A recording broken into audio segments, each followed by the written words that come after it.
Good evening and Happy New Year, everyone. This is the City of Dania Beach regular city meeting on January the 13th. It is 7 o'clock p.m. and I call this meeting to order. City Clerk, if you would please call the roll. Thank you, Mayor. I think, I didn't know if we upgraded our micro, out here? Oh, okay. I think they heard you, City Manager. Mayor Davis. Here. Vice Mayor Salvino. Here. Commissioner Llewellyn. Here. Commissioner Romoli. Here. Commissioner Ryan. Here. City Attorney Bootsas. Here. City Manager Garcia. Here. Mayor, you have a quorum. Thank you so much, City Clerk. And if we could all just please bow our heads for a moment of silence. We've lost valuable members of our community, Bob Adams and Bob Lozana. If we could keep them in our thoughts and prayers as we take a moment of silence.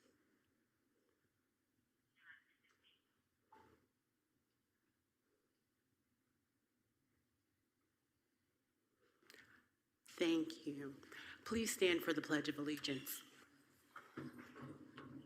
I pledge allegiance to the flag of the United States of America and to the republic for which it stands, one nation, under God, indivisible, with liberty and justice for all.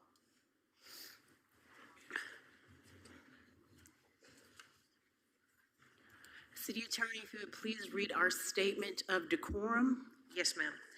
Individuals who wish to make any citizen's comments under that portion of the city commission agenda who otherwise want to address the city commission must first be registered with the city clerk. Others who want to address the commission on any matter must first be recognized by the mayor. All such persons must use the podium in the commission chamber. No more than one person at a time may address the commission from the podium. Comments are only to be made to the City Commission and are not to be directed to the audience or city staff. No individual shall make any slanderous or unruly, repetitive remarks or engage in any other form of behavior that disrupts or impedes the orderly conduct of the meeting as determined by the mayor.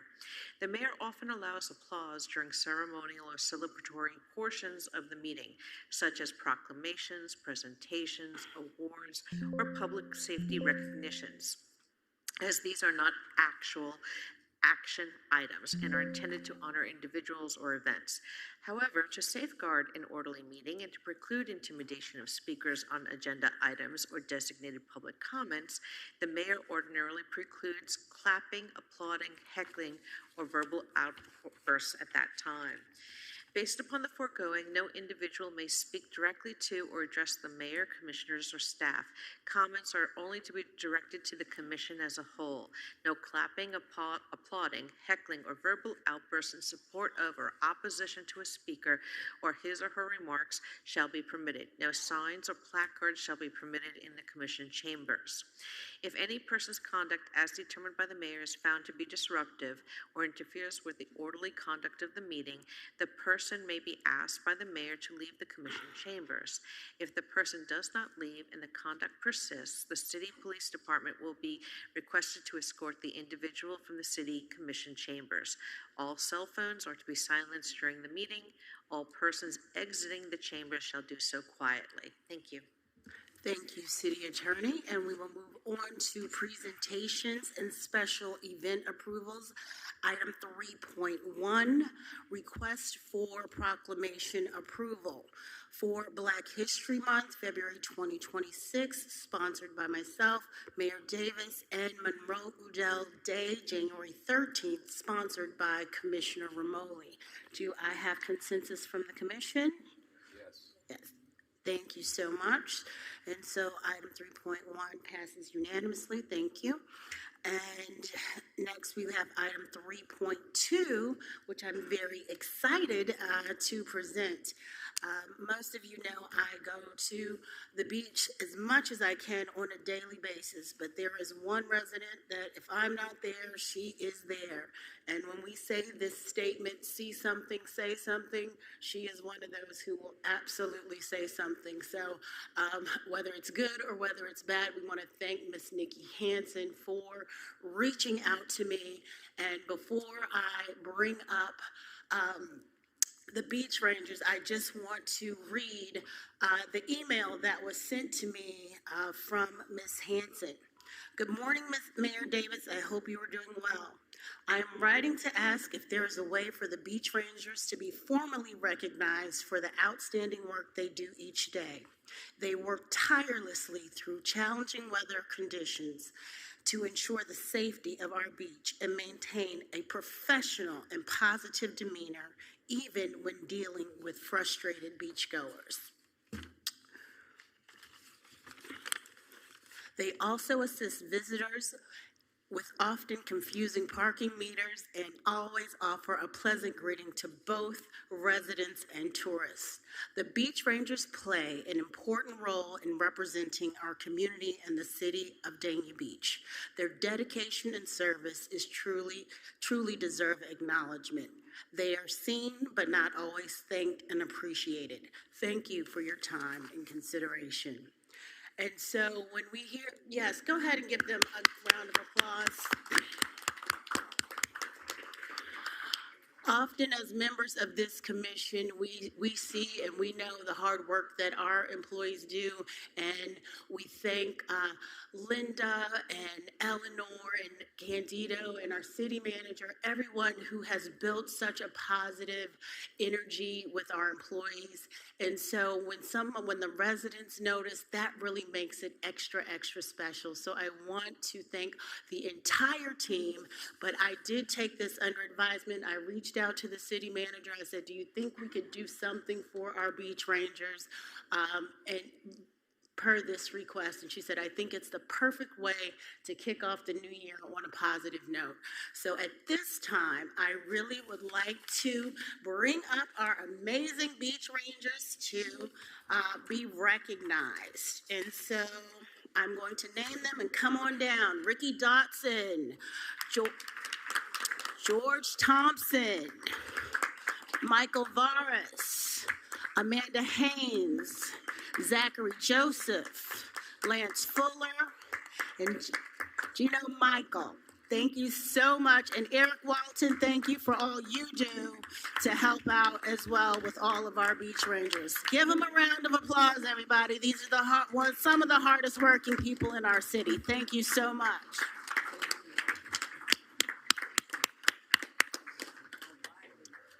And so before we take a photo, I'm going to read what each one of them says. They all say the same thing, but this is a certificate of recognition proudly presented to Ricky Dotson in recognition of your dedicated service as a beach ranger for the city of Dania Beach. Your professionalism, commitment to public safety, and positive engagement with residents and visitors help to ensure our beach remains a safe, welcoming, enjoyable destination for all. Through challenging conditions and daily interactions, you represent our city with integrity, courtesy, and pride. Your service is valued and sincerely appreciated.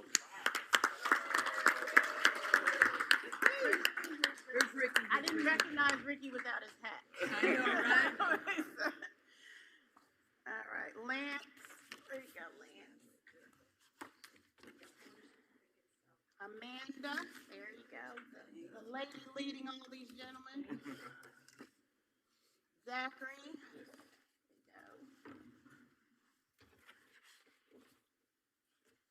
I want to say Gino, did I pronounce it right? Okay. George, there, George. George has his hat on all the time, too. Michael, there you go, Michael. We ran into a great army. And Eric, where are you, Eric? Eric, save the best for last. Okay. You want to bring it in? Bring it in. Bring it in, bring it in. Come on, Candido. Yeah, yes, Candido. Let's do Yes, it. everybody. Hey, why don't you go next? This way? Are we good? All right, count to three. 1, 2, and 3. All right, congratulations. Thank you. Thank you for all you do. Thank you, guys. Congratulations. Thank you so much. I love that. Thank you so much again, Beach Rangers, for all you do, and to the entire team who foster such a positive environment and welcoming for our residents and visitors to the beach. All right, so we have that one done. And we have item 3.3, recognition, and correct me if I'm wrong, to the Fusilli family. Did I say Fusil family? Okay, Fusil. We must say it properly. All right, and that is sponsored by Commissioner Romoli. Thank you, Mayor. First of all, I will have to say that Harold and Patty are not in attendance tonight. They're back in Lake Placid. Yes, okay. I knew they were not here. But they're being represented today by their daughter Meredith and their grandson Austin, so we thank you very much for being here. I want to run a video right now and kind of show you the reason for this recognition. Harold and Patty have been doing this Christmas extravaganza for many, many years. I think it goes back into the 1980s. And if you've never stopped by their house, which I hope you did, you're going to see a little bit of it on the video tonight, and it's quite something. It gets better every single year, and I can't even believe I'm even saying that, because one year I think they can't do any better, and then the next year it's even better. And they were actually featured, I think, this year on NBC News. So our city got a little bit of a plug, and of course they got a plug that they deserve. And again, just Ralph, you can run the video for us.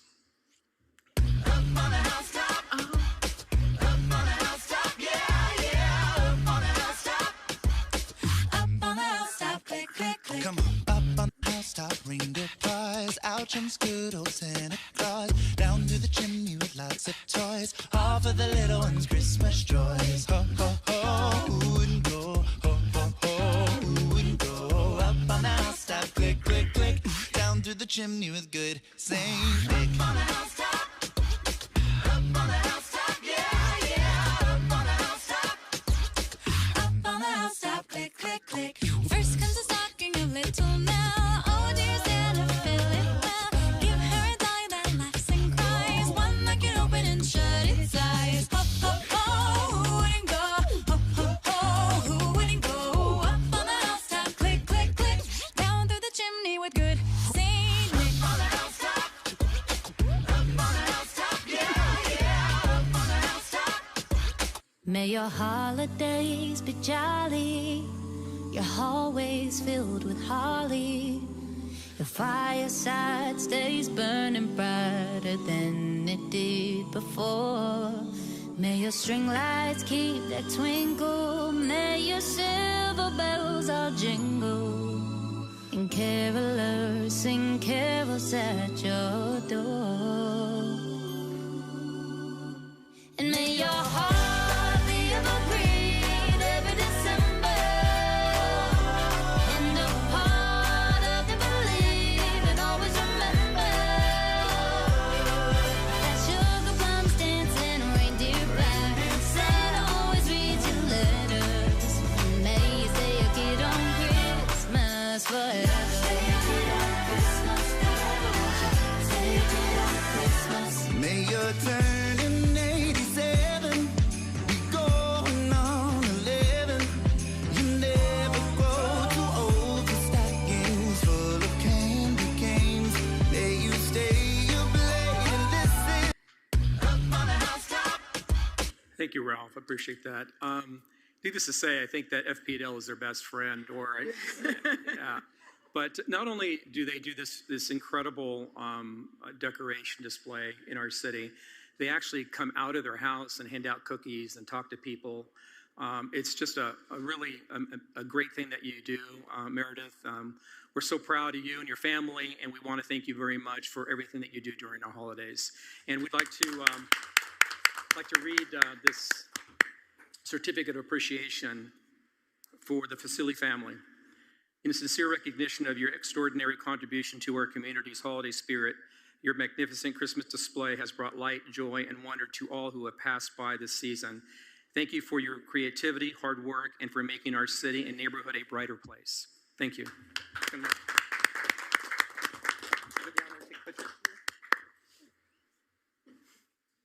time. Oops, sorry. I'm trying to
Thank you, Commissioner Romoli, for that wonderful recognition. I didn't know them by name, but I do know them by that house and looking Yeah, forward to seeing yeah. it every single year.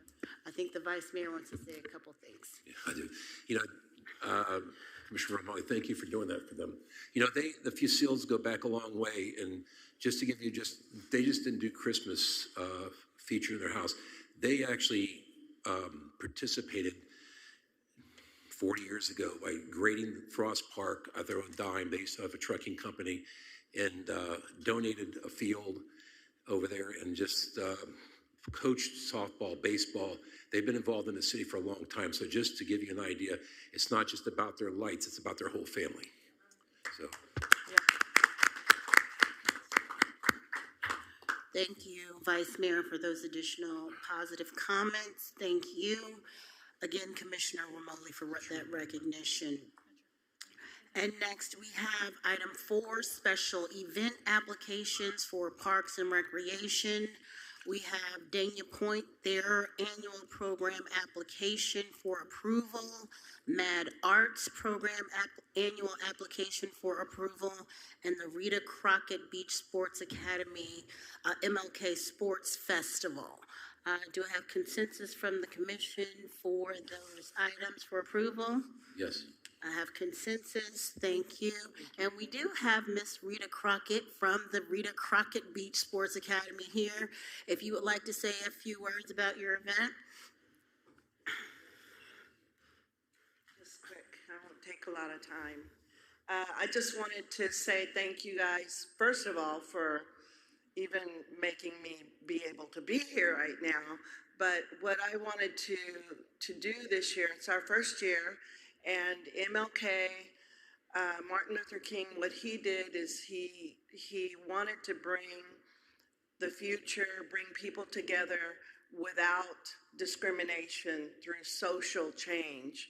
And what we're trying to do, I mean, it's different, but it's not. We want to bring everybody together without discriminating, whether you're tall, short, fit, not fit, athletic, not athletic, but through sport. We wanted to do the same thing. So we have a little time before the Indiana game. I know that's going to be a challenge.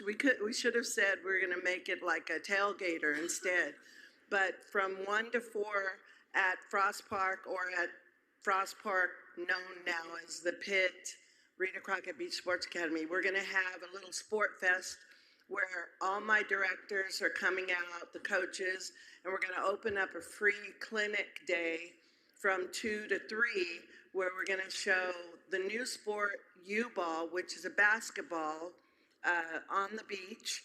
And I have a friend of mine who's a former Los Angeles Laker. He's going to come in and he's going to sign autographs and take pictures. And, you know, he's old like me, so I don't know if he's going to be running up and down that sand.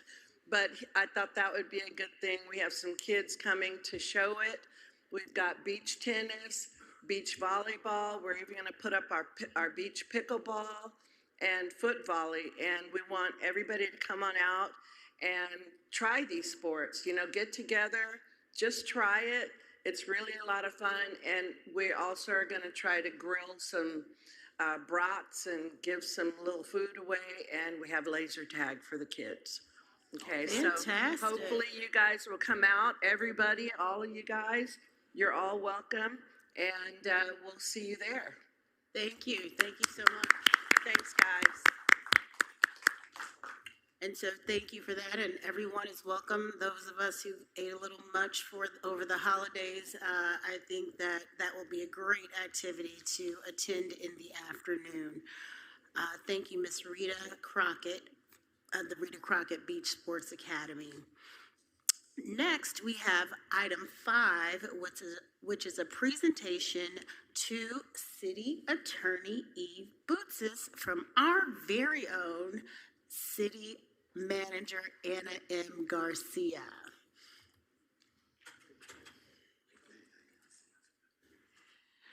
Thank you very much. Good evening, Mayor, Vice Mayor, Commissioner, City Attorney, City Clerk. all the great residents of the city of Dania Beach that are watching at home, the ones that are here today, and our great city team. I am flanked by Candido Sosa Cruz, our Deputy City Attorney to my right, and to my left, we have Linda Gonzalez, and she is our Chief HR Director. As you know, for the past couple of years, we've been honoring our stars, and we could not be honoring our stars without the support of our mayor, our vice mayor, and our city commission. At the end of the day, it's the men and women in the arena that make this city run on all cylinders, 365 days, 7 days a week, 24 hours a day. And there's a position that's an unsung position, but a very much needed position. I've had the blessing of beginning to work with this individual since 1997. Time flies, but it's been 29 years that we've been working together in the city of South Miami. We started a new city together in the village of Palmetto Bay. We did amazing things there, working with John Hearn in the village of Biscayne Park. Again, he brought you on board to help. And approximately 6 years ago, I had a great opportunity to sit with the late city attorney, Tom Ansbro, because he was looking for a deputy. And he said, these are the applications, what do you think? And I said, there's truly a remarkable person in there, and her name is Eve Boutsis. And the rest is truly history. Eve has been with us for 6 years. Eve, you have such a high level of integrity, such a high level of dedication, to the point that she goes on vacation and she's in Australia with her mother and with her father, and her sister and the whole family, and she's texting and email. I said, Eve, you're on vacation, but that's how much she has us front and center. But not just what she's done, but now the discernment to be able to bring the deputy city attorney, Luis Figueredo, who has truly been amazing, and to be able to recruit him here. And that happens because he wants to come and be part of this team. Let me tell you, it's not easy, because a lot of time we disagree for an hour or for a minute, but Eve is so noble and she's such a good soul that an hour later we're like nothing, but we are working so hard collectively as a team. She has saved us tens of thousands of dollars, settlement after settlement. She looks at every contract with a fine-tooth comb. And we complement each other so well, because I want the 5-minute briefing, and that 5-minute briefing comes after 500 pages that she has had to read. And she's a truly remarkable employee, a dedicated public servant, and it gives me a great honor to present to you, Eve, this very special award of leadership and integrity for all you've done for this great city, for the great city of Dania Beach. Please give it up for our city attorney, Eve Boutsis.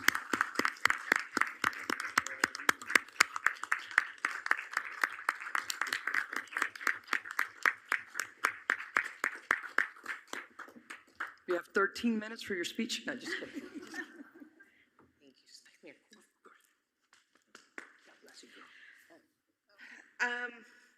I'm not good at this. If you can't tell, I like to be behind the scenes. I don't necessarily like to be recognized. That's why when you take pictures, I'm usually hiding in the corner. But I love the family that we have here. And I consider you all part of my family, and certainly the manager and the staff. So thank you so much. Thank you. Let's take a photo with y'all, please. Come on down, kids. Do you guys want to do the up front? You got Yeah, up and down. Yeah, because it'd be too crowded. You go in the middle. Manager next to you. Yeah, come on, Louis. Even the mat on this. Yeah. I think we're on. You guys could go. Yeah. Yeah, I'm like, you guys aren't even there. Yeah. All right, you guys. I can't live any further. There, we gotta even you out. There, that's better. All right, you too. You got it? I got it. You want another silly one?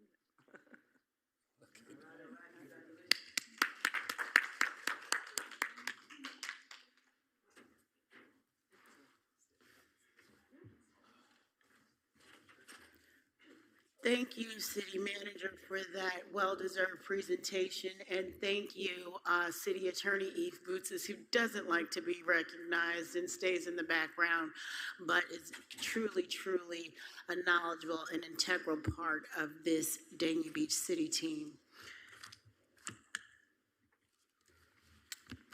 And so next, we have proclamations.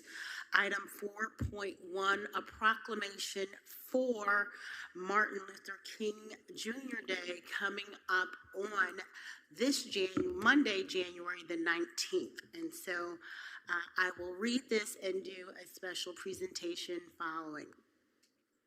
Whereas Dr. Martin Luther King Jr. devoted his life to advancing equality, social justice, and opportunity for all, and challenged all people to participate in the never-ending work of building a more perfect union through non-violent means. And whereas the theme for 2026 Martin Luther King Jr. holiday observance, as designated by the King Center, is Mission Possible, building community, uniting a nation the non-violent way. And whereas Dr. King's legacy includes such landmark United States federal laws as the Civil Rights Act of 1964, the Voting Rights Act of 1965, and the Fair Housing Act of 1968.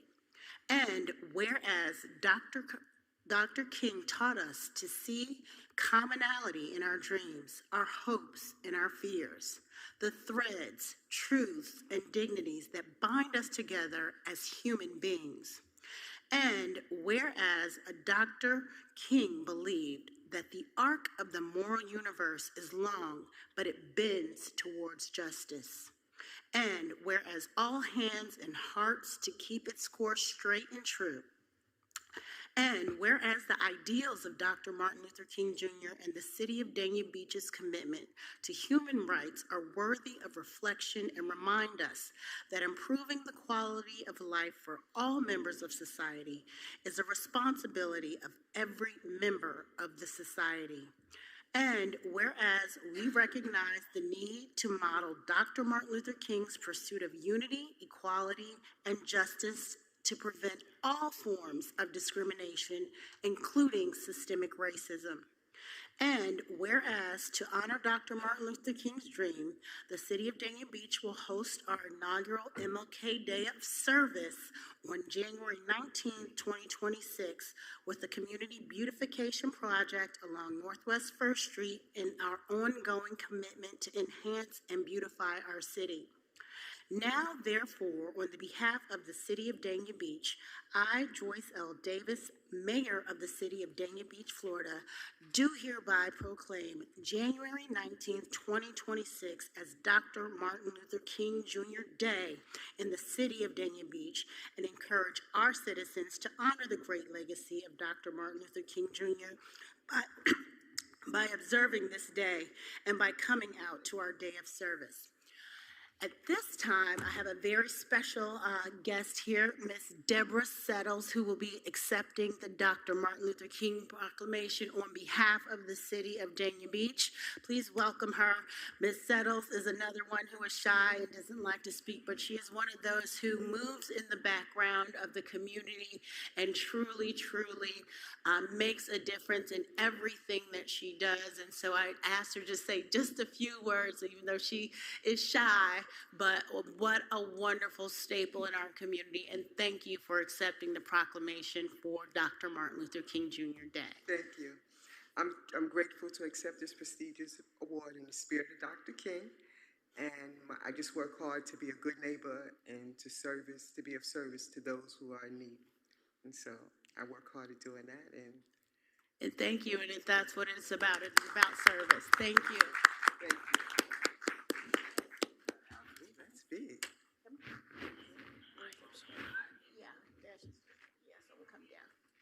We're gonna come down.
Okay, thank you, Ms. Settles, once again for all you do for our community. We greatly love and appreciate you.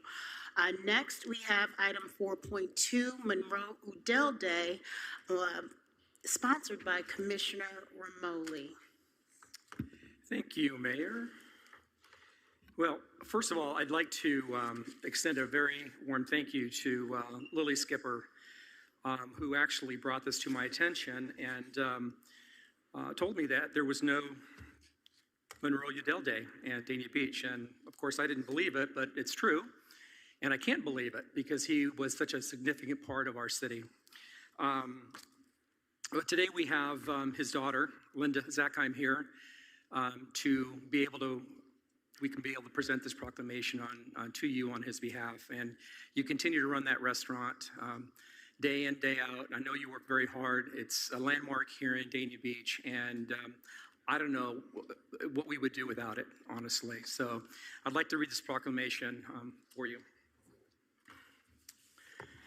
Whereas Jackson Ice Cream Parlor and Restaurant, Jackson's, was founded by Monroe Udell in 1956 and is celebrating its 70th anniversary this year. And whereas at the age of 28, Monroe Udell opened Jackson's in Dania Beach with the mission to produce and serve the finest food and ice cream in the country.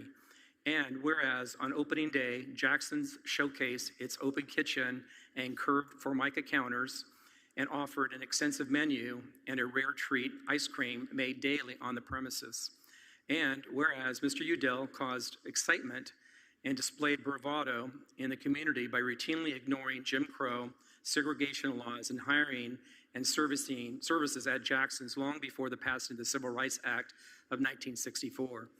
And whereas the popularity of Jackson's required growth, so in the late 1970s, Mr. Udell expanded the store to change the decor and started the collection of numerous license plates and antiques still in the store today. And whereas Jackson continues to see its popularity grow and receive recognition from President Barack Obama, is Zagat rated and been featured on the Food Network, CNN, Good Morning America, local television stations, and local press. And whereas Jackson's is now owned and managed by the late Mr. Udell's daughter, Linda Zackheim, who has continued running Jackson's just as her father would have done. Mr. Udell's original mission was to produce the finest food and ice cream possible, and through his daughter, this mission continues today. Now, therefore, on behalf of the Dania Beach City Commission and our mayor, Joyce L. Davis, the mayor of Dania Beach, Florida, we do hereby proclaim January 13th, 2025 as Monroe Udell and Jackson Ice Cream Parlor 70th Anniversary Day. Woohoo! Thank you.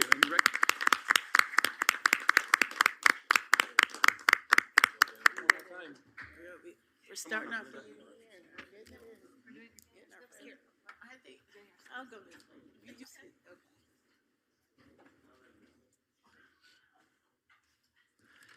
You know that I've never been to Jackson's, have you? Have you gone?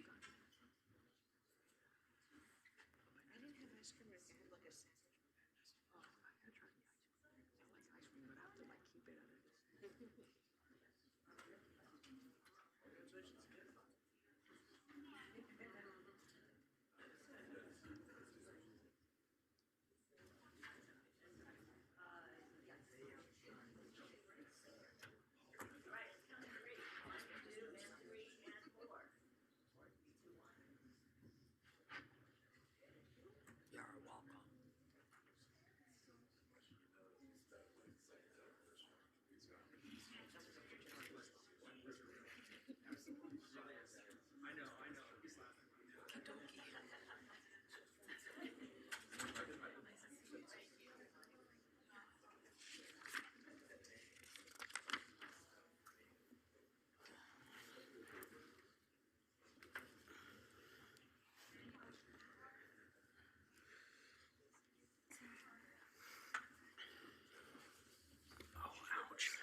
Would you like to say a couple words, Linda, Ms. Sakai?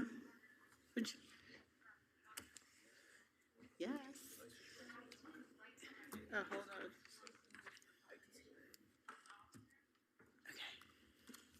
Good evening, Mayor, Vice Mayor, and members of the City Commission.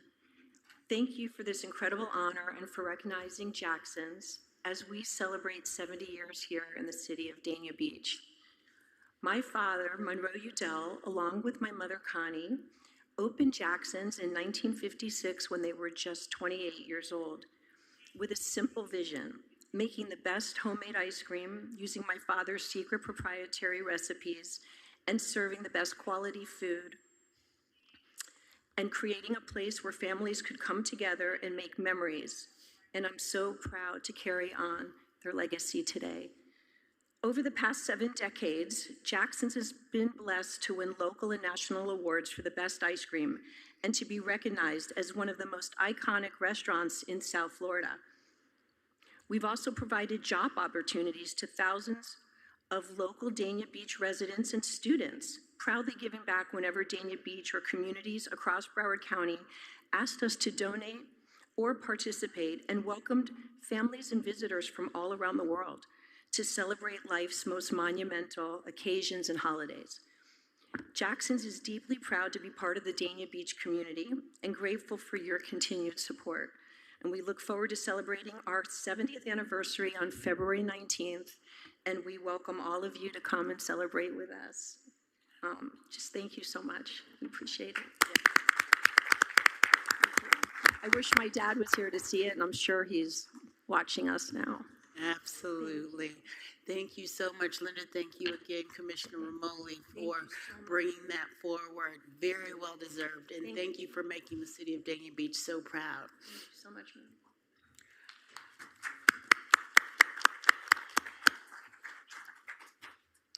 And next up, we have item 5, our administrative reports. Madam City Manager.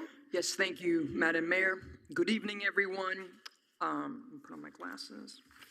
So we concluded 2025, Happy New Year, everybody. We concluded 2025 with huge projects and tremendous progress citywide, whether it was projects that are under design or under construction.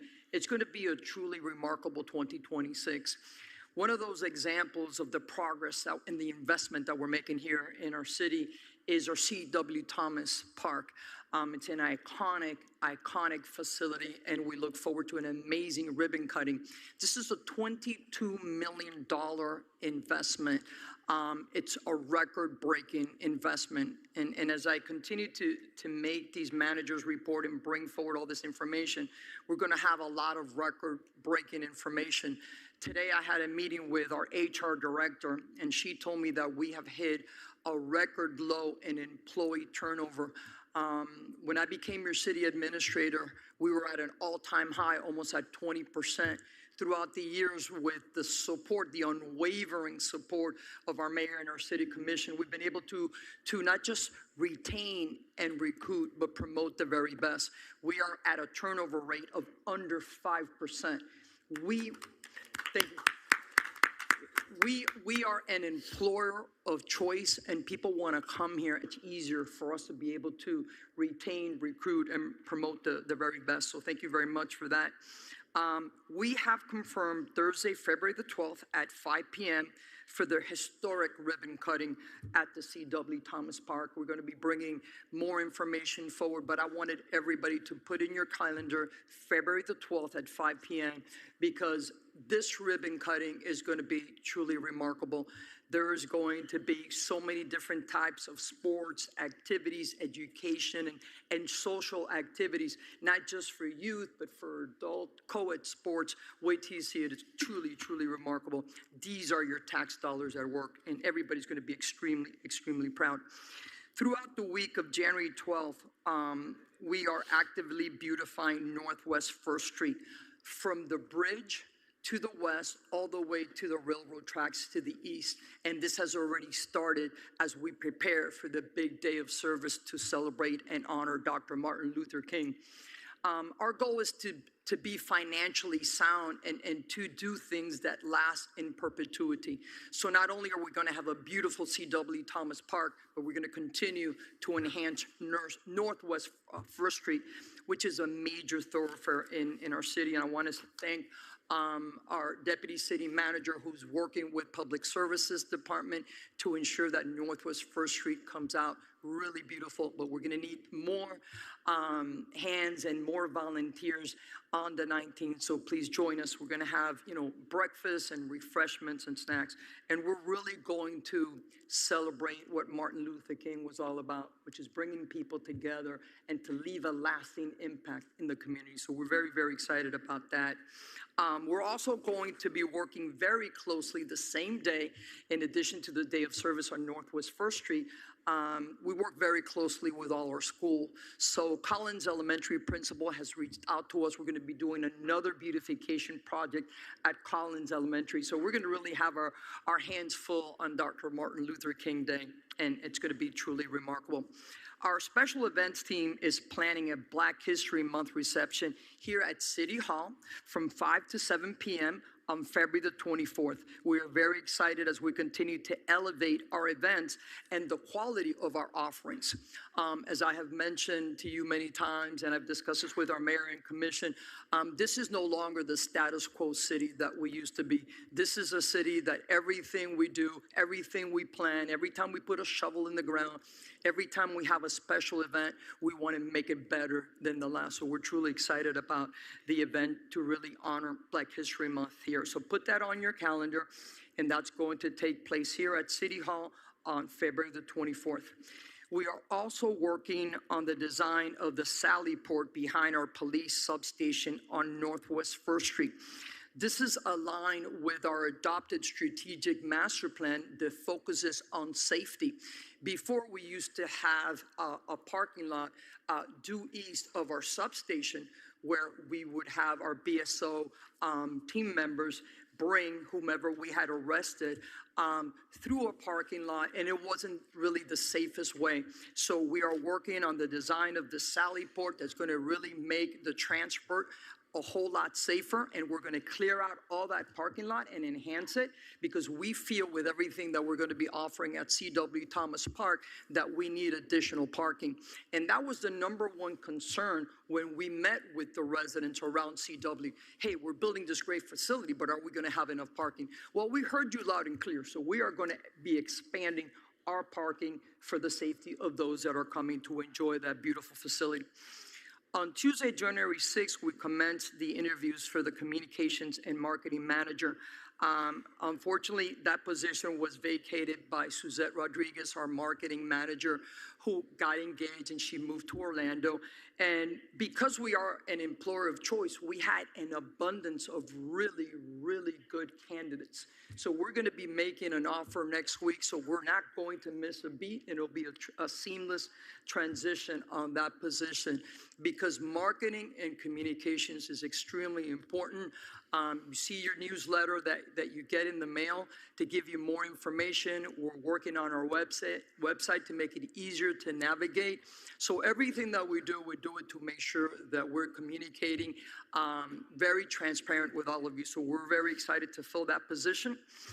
As I wrote this report on Tuesday, we had sold 300 tickets for the Dania After Dark, which is it's a free event, but there's a portion that requires tickets. At the same time last year, we had only sold 75. We ended up selling more than 575 tickets for that portion of Dania After Dark that required a ticket. And we just had a wonderful time this weekend at the Taste of Dania Beach. So folks, follow us on Instagram, on social media. take a look at our website, reach out to us because we have some amazing offerings in February, March, and April. So stay tuned for what's coming forward. I also want to let you know that we have hit the ground running, planning and executing for 2026. And like I said before, we look forward to many, many groundbreakings, many more ribbon cuttings, but really showing you how we are investing your tax dollars for the greater good of our community. Thank you, Madam Mayor, and this concludes my report. Excellent report. City Manager, yeah, go ahead, give it up for wonderful city. Wonderful report. And next we have item 5.2, which is our city attorney and honoree. Thank you, Eve Mayor. Bootzes. I do not have a report tonight, so thank you. Thank you, city attorney. Next, we have item 5.3, city clerk reminders. Yes, thank you, Mayor. Happy New Year, everyone. Just a reminder, your next meeting is February 10th, which starts off with your CRA meeting at 6 p.m. And your following meeting after that is February 10th also for your city commission meeting at 7 p.m. And the meeting after that you have February 24th is just your city commission meeting at 7 p.m. That's all, Mayor. Thank you. Thank you so much, city clerk, for those reminders. And up next, we have item 6, our public safety reports. And I do see our very own Captain Jason Tarala with something wonderful in his hand. So I'm looking forward to hearing this report this evening. Captain, come up and thank you for all you do.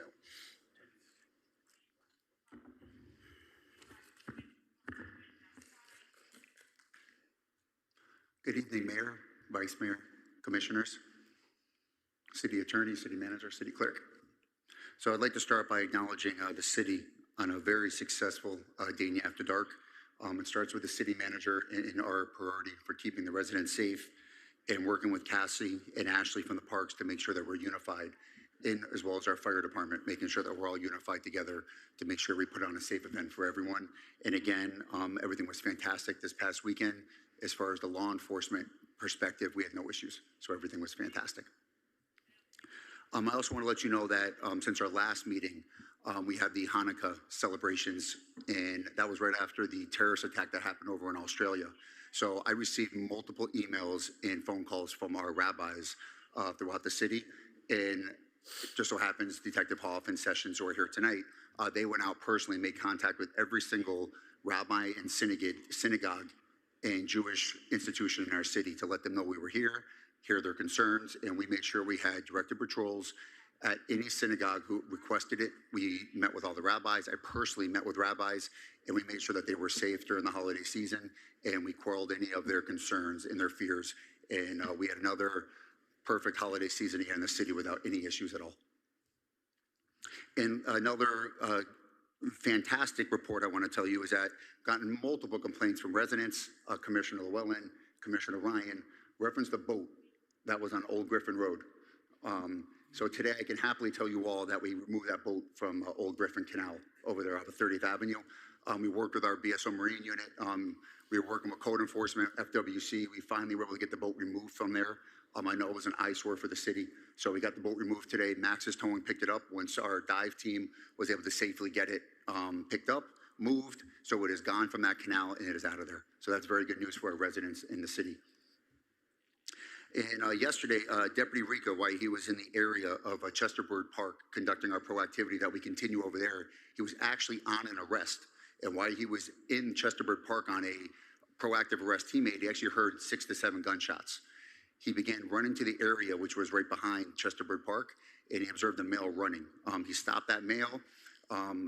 We weren't sure if that male was involved or not. The male said he was the the victim. Through our investigation, we discovered that male that Deputy Rica actually chased down was indeed our suspect, who was just involved in a domestic incident where he ended up shooting at his girlfriend and 2 kids who were inside the house 6 times. So because of Deputy Rica's fantastic proactivity and Deputy Rica's keen sense of police work, he was able to get this suspect into custody. We recovered the firearm, and that individual was charged with 3 counts of attempted murder for firing at the house with the mom and the 2 children inside, who was his ex-girlfriend. So it was a fantastic job by Deputy Rica, again, to get this violent offender off our streets. Okay, so last, this is bittersweet for everyone here. Everybody knows Detective Hoff. So I asked Detective Hoff to come here tonight so I could acknowledge him and give him a very nice retirement send-off in front of this commission.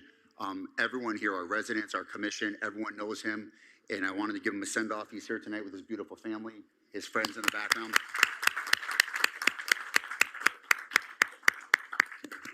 So Eric, come on up here, buddy, while I talk to you for 1 second. Yes, come on up. So, good evening, everyone here, and everyone here in the room here, and everyone watching at home. Everyone knows Detective Hoff. Everyone knows him. Today we're here for the reason that's both happy and bittersweet. We're celebrating the retirement of someone who didn't just wear the badge, but someone who lived its meaning every single day for the last 26 years. That is Detective Eric Hoff. For over 26 years, Detective Hoff has served the residents of Broward County and the Broward Sheriff's Office, and for the past 11 years, he has served the residents of Dania Beach on our neighborhood support team, working where policing matters the most, on the streets, in our communities, face to face with the people we serve, our children, our schools, our community leaders and organizations, and our community members. It's the kind of work that doesn't always make the headlines, but it makes a difference every day. It's the late nights, the long follow-ups, the tough conversations, and the quiet victories that most people never see, Eric. It's making a difference in the lives of an at-risk children who has nothing, and you're able to give that child a beautiful Christmas because you gave him gifts out of your own pocket. Detective Hoff brought integrity, patience, and a genuine commitment to the city of Dania Beach, whether it's diffusing tense situations within our community, building trust with our residents and community stakeholders, mentoring community children. He's always steady, professional, and prepared. For me, as the chief of this city, Eric, it's been an honor and a privilege to work alongside you and be able to call you a friend, coworker, and your boss. Detective Hoff and Detective Sessions are the best neighborhood support team deputies in the entire BSO.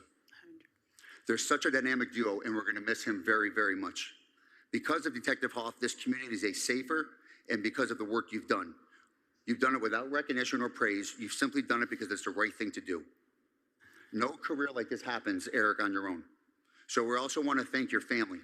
The sacrifices, the missed holidays, the late calls, the constant worry, so that others could feel secure in their homes and other children could have a better future. This retirement also belongs to your wife and your family. Thank you.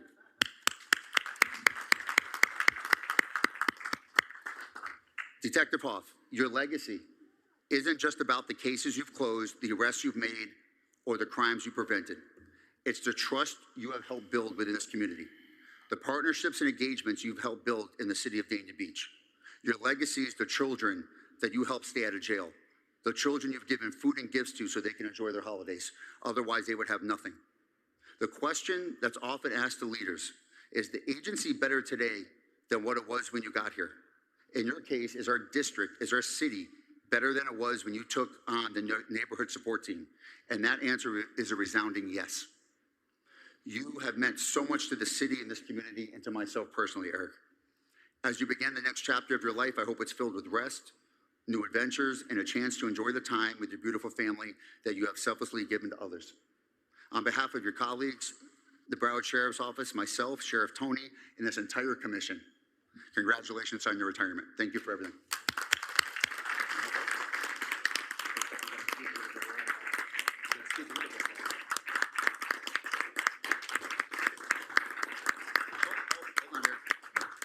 I apologize, I've got to present him with his award. Detective Eric Hoff, CCN 10466, in recognition of your retirement. Thank you for your exemplary service and dedication to the Dania Beach District and 26 years of service to the Broward County Sheriff's Office, September 5th, 2000 to January 16th, 2026. Thank you, brother. Thank you, brother. Thank you, brother. Now you can go. To the mayor, vice mayor, commissioners, city manager, city attorney, and city clerk, to my captain who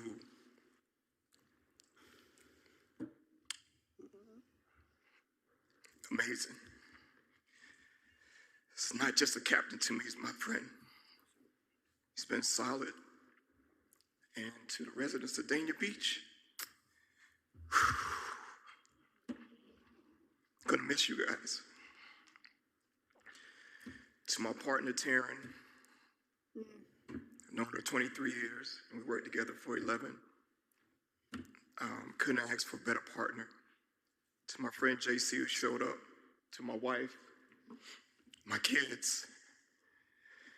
She knows those calls I call her and let her know, hey, I gotta stay late today.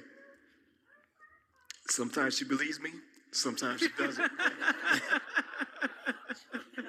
You know, and in law enforcement, it's so tough because we go from days where it's like this, and then we're all running out the door, and then it's backdropping again.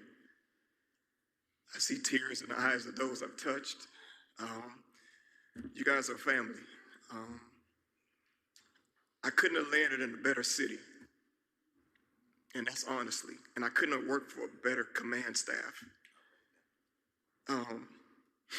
Captain Tarala, I'm saying a lot of arms that I normally don't do that. You guys know I speak all the time, and this is crazy for me, but when I came across Captain Tarala, and me and him actually used to run together during COVID, and we became such great friends. And to work for someone who, no matter what I asked him for, whatever me and Taryn told him we were doing, he was like, don't worry about it. I trust you guys. Just do it. Just take care of it. That's all he would say. And the trust that he had in us is unbelievable. And the same thing with you guys. Commissioner Ryan, you know, kickball. Vice Mayor Savino, you know, we go way back, coming to your restaurant, sitting there eating breakfast, hanging out. Commissioner Llewellyn coming down to the PSB. When I left here, she came to see me. That showed so much for me, for her just to show up there, just to talk to me when I was in recruiting. Mayor Davis, we got closer as you became mayor from vice mayor and you moved on. Commissioner Romelli, you know, our times when you and your significant other, we were close as friends, as pals, came to your house. City manager, amazing, amazing, amazing. The captain speaks highly of you every day, every day. And for the residents here, Miss Ivy, I see you back there.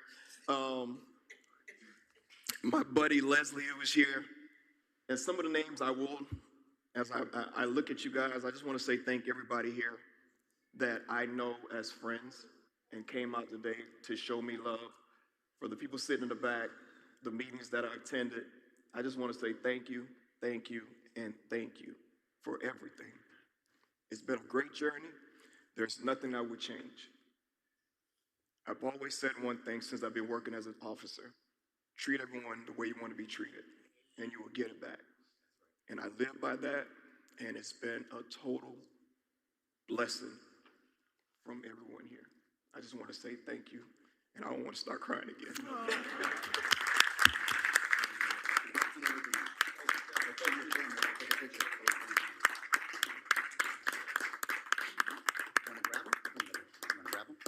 You want, manager, can we get a picture? Is that okay? Yeah.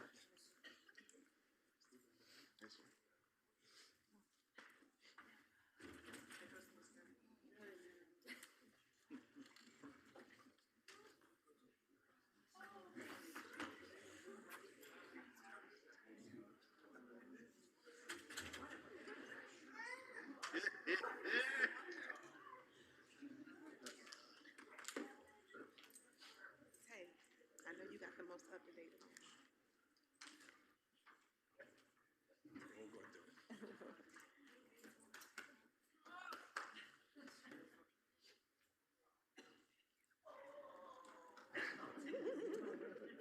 What do you got?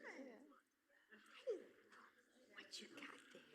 Ooh, some lipstick.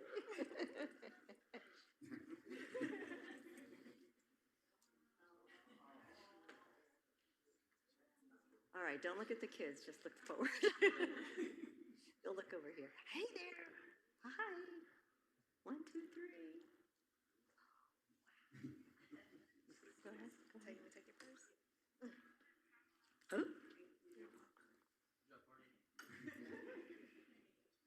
Here, she's hiding. She's hiding in the middle. Right here. All right. I'll let her go first. All right. 1, 2, 3. Got it.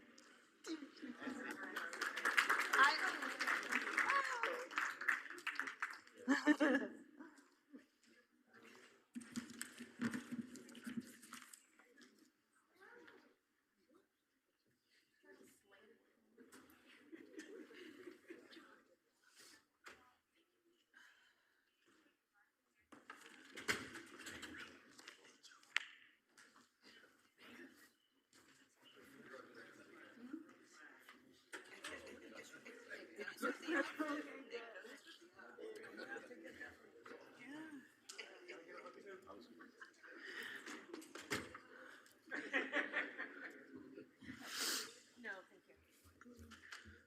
thank you. I love the love. Captain, are you done? But thank you so much for that well-deserved presentation. I'm not going to talk too long, but Detective Hoff and Detective Sessions, you see one, you see the other. I don't know how we're going to go to the Women's Club and all of our different events without seeing you both together. But we know we look forward to continuing to celebrate who you are, and there can be no greater and deeper appreciation for your 26 years of service to the city of Dania Beach. We greatly, greatly appreciate you. And please, whenever you want to come on back, we're here to welcome you with open arms.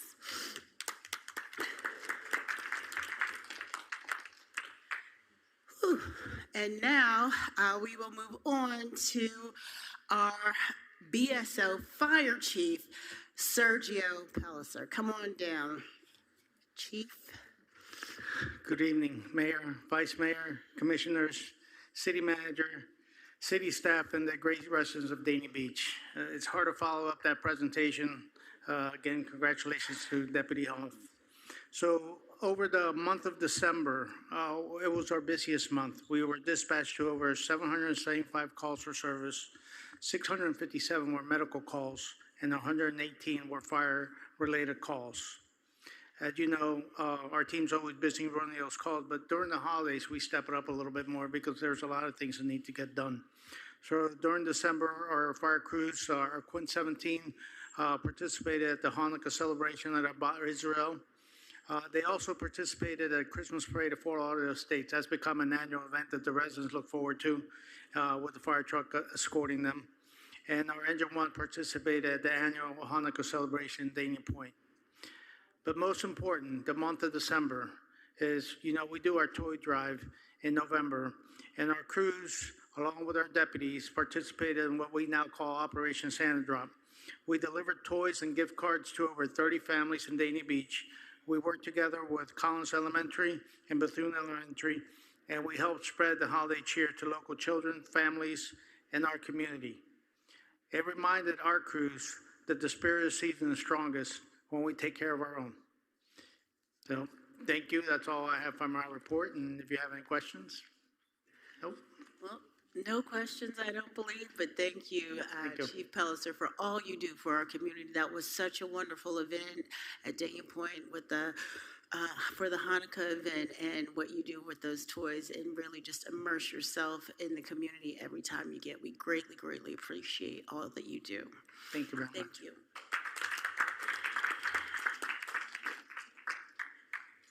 And up next, we have citizens' comments, item 7. I do have several comments here, and I will begin with Mr. Jeffrey Bryant. If you would please come up and state your name and address for the record, please.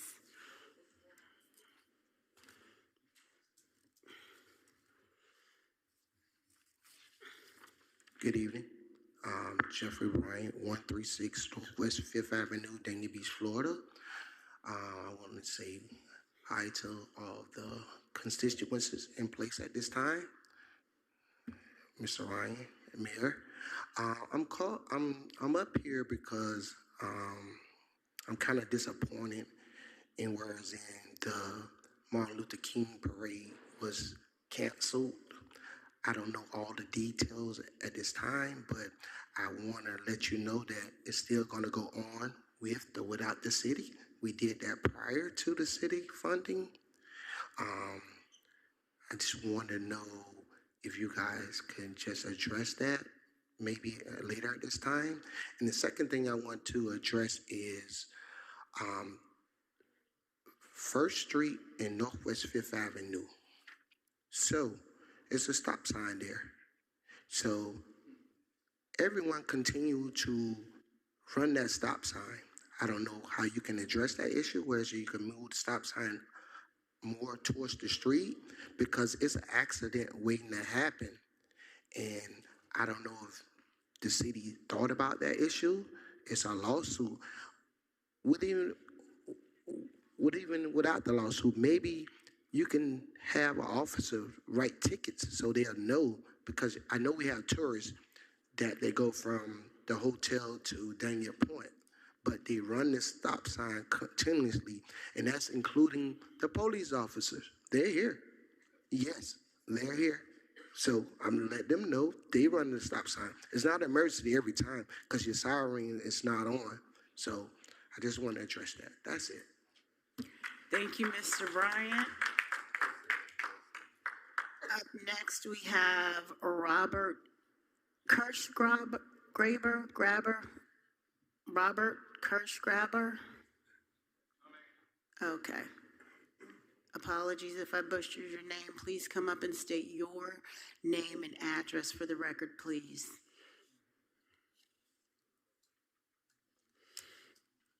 Good evening, everyone. Residents of Dania Beach. My name is Robert Kirchgraber. I am a resident of Dania Beach. I filed my paperwork with the clerk. Before my time starts, I have a quick question. What am I allowed to speak on at this public? Because I wrote down a couple of things with the clerk, and am I allowed to speak on all three things, or there's independent things? You have 3 minutes to speak on all 4 of your topics. Wonderful. Regarding the second public agenda for RCBSA license, Mayor and Commissioners, I object to the Second Amendment language stating the city shall assume financial responsibility for the repair or replacement of RCBSA-owned equipment damaged during public use hours. That provision makes taxpayers the insurer of privately owned business property, which violates Article 7, Section 10 of the Florida Constitution, unless there is a primary public purpose, not merely a recreational benefit. This is a direct financial subsidy and special benefit to a single licensee, raising concerns under Chapter 112 of the Florida statutes referencing sovereign immunity does not authorize the city to underwrite private equipment losses. A lawful alternative would be to have them carry their own additional insured as the city, okay? And to put a cap on $250,000 for liability to the city is absolutely crazy. I don't know who's doing these reviews and these requests, but it's out of hand. And the other thing is that they've already gone to the well and gotten equipment from us. Okay, they need to stand on their own. Second item is Community Bible Church. Same thing. $5,000 for a pipe repair in their church. All I see is a bill on here, $5,000 for repair and cleanup. They're sitting on a $1.6 million property. If they need money, they can go to the bank just like I do. $1.6 million. Up the fees for the fireworks people, the Christmas tree people, whoever, whatever. What's next? Are we going to be lawsuited because we didn't support some other church? This is direct funding from a private entity. This is not the best use of public funds. I object to that, and I have formal writings that I am going to submit to the clerk because I don't have time to read them. Your rules of decorum, apparently what is read before the meeting is different than what is on the agenda. Just saying, okay? And as for the Tamara James expenditures of likenesses and renderings to be put up in our city hall, these should all be donations. We should not be paying for this. If y'all want that, fine. But we're trying to find ways to cut money in our budget. My taxes keep going up and the spending. I am not an ATM. The people in this audience are not your ATM. We have to hold the line, and research needs to be done. I am not for discretionary spending at all. Zero discretionary spending. You're redistributing our wealth, our tax dollars, the projects. It's not that I believe or don't believe in them. It's just wrong. Thank you, Mr. Kirschberger. Appreciate your comments.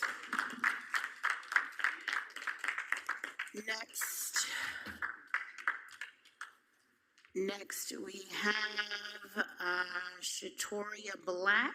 Please come up and state your name and address for the record, please. Hi, good evening. My name is Shatoria Black Burgell. I reside at 2411 Lake Miramar Way. I am a former resident of Dania Beach, and I am here today to speak on behalf of my father, Larry Black. He wanted to be here to speak, but he's unable to do so because he's a little bit under the weather. So I'm going to speak on his behalf today. Thank you for having me. I appreciate you guys giving me the opportunity to speak. First, I want to commend the City of Dania for the Dr. Martin Luther King Jr. Beautification Project.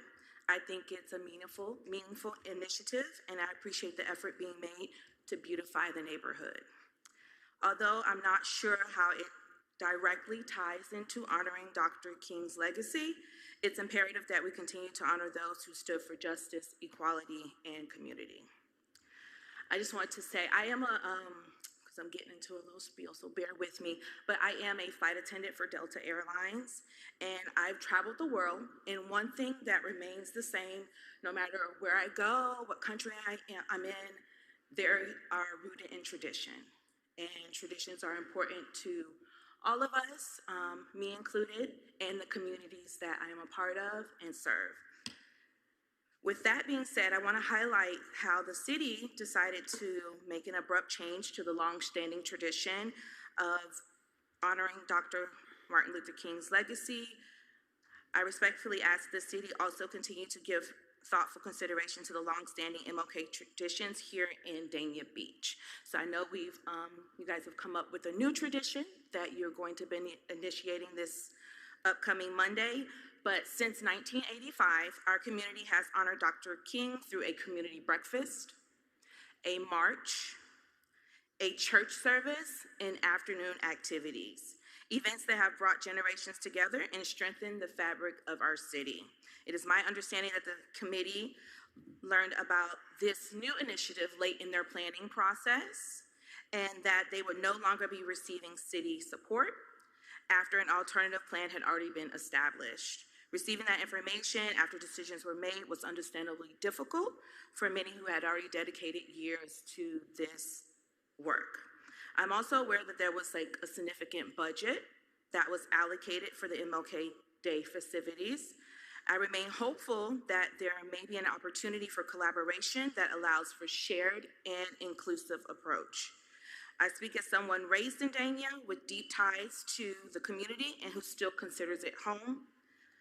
Someone who has participated in Dania After Dark as a vendor and spent countless weekends at our local patch giving culinary lessons to the youth and as a vendor. So I'm deeply rooted in Dania Beach. The MLK festivities are near and dear to me as my parents, Larry and Gwendolyn Black, started this with Miss Bobby Grace back in 1985.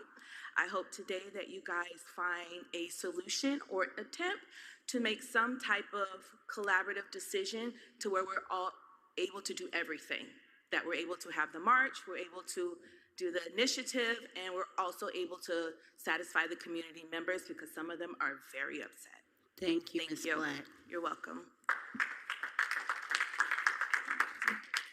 Next, we have Sean DeRosa. Please come and state your name and address for the record, please.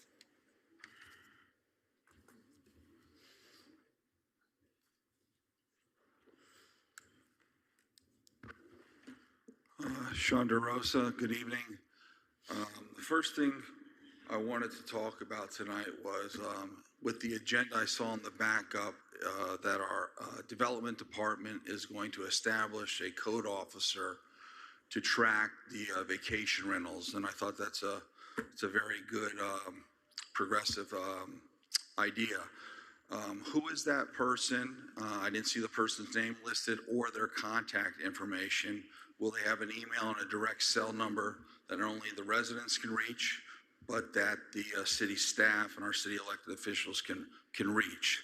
My only ask with regards to that is, if that person is sick or on vacation or tied up, could there be a second person that also wears the vacation rental hat as our direct liaison from the residents or our elected officials regarding any type of issues with vacation rentals? The second area I wanted to ask you all about to see if you could help on was with the new magistrates coming in, is there going to be a collective effort between our legal department, our city administration, our elected officials, our development and code department to properly educate them that we go by an objective standard when it comes to enforcing our noise ordinance and not subjective standards? We don't adjudicate cases based on subjective feelings, subjective opinions, subjective irrelevant questions. And now that they're coming in, are you all able to reach out to our administrative legal officials to say we have to be on board and everyone has to be asking for the same thing, so there's not discrepancies on what the expectations are to protect our residents pertaining to the reoccurring noise violations? Lastly, I wanted to ask you all, with regards to our noise ordinance, we have an objective 100-foot standard, and we're presently measuring from the property line. However, if you look at city manager's memos from November of 2023 and December of 2023, it says 100 foot should be measured from the structure, building, and/or vehicle. And in 2024, and in December of last year, I've shown you the surveys that where the origin of the sound is, or even closest to the house on the interior side of the house, or when you go from the house to the back property line, that space is not being accounted for. And we're not even measuring correctly per the memos our own city manager said that they would send out. So based on the discrepancy in measurement, we really should be measuring from the property line about 60 to 65 feet. And I'm asking you, can we please fix that discrepancy, because we shouldn't be assisting the reoccurring violators to even make more noise, because we're measuring at about 140 feet versus what city manager had instructed you. We intended to measure 100 feet from the structure or building creating the noise. Thank you very much. Thank you, Mr. DeRosa. Next, we have Mr. Jonathan Anderson. If you please come up and state your name and address for the record, please.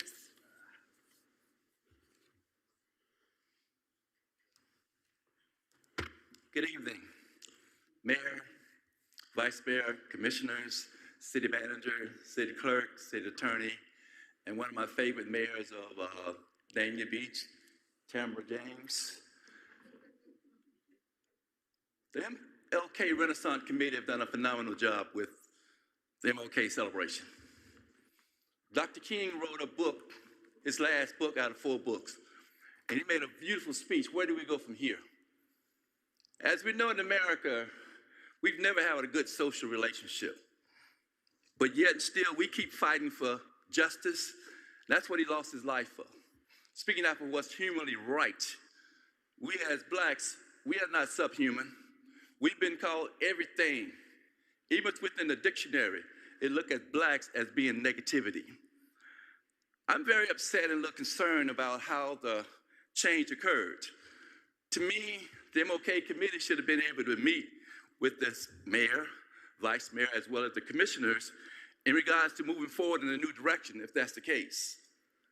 It's about transparency, not saying one thing and doing another. That's one thing about concerned citizens on the west side. One time we couldn't be across the track at a certain time. I speak from experience. I was born in '54, Dothan, Alabama, and it's all about being the oldest city within Broward County. Let's take the leadership. The relationship that the sheriff showed, as well as the deputy, was what the ideal relationship that should be within the community. He went beyond his duty, taking care of the family and the community. A lot of these white police officers, they don't have that same concern. So let's make sure we push what's just and what's right.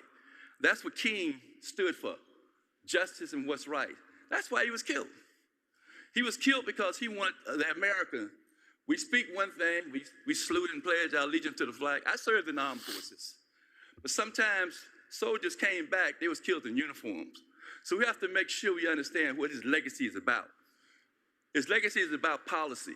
His legacy is about treating human with dignity and respect. And that's what we should be honoring. And hopefully we can have a meeting collaboration because, like you said, Larry Black, he's my classmate. With or without, like Bobby Gray said, they started in '85, we're pushing forward. We don't want to push forward and create enemies. We want to create a friendship and a partnership to get an understanding of why the change occurred. If they fail to file certain paperwork, tell us that. If they filed it in good standing, they should still be supported. They should have been up here receiving the proclamation for Dr. King. Somebody from the MLK Renaissance Committee. I speak straight. I don't have to beg no more. I don't have to cry no more. I'm a man, 54, baby, from Dothan, Alabama. I appreciate y'all time, and hopefully y'all consider our comments that we're making tonight. Thank you, Mr. Anderson. Up next, we have Zamaria Perry. We don't have your contact information. Is she here? Gone? She's gone. Okay. Then come on up, please. Ms. Ivy Cure, please come up and state your name and address for the record, please.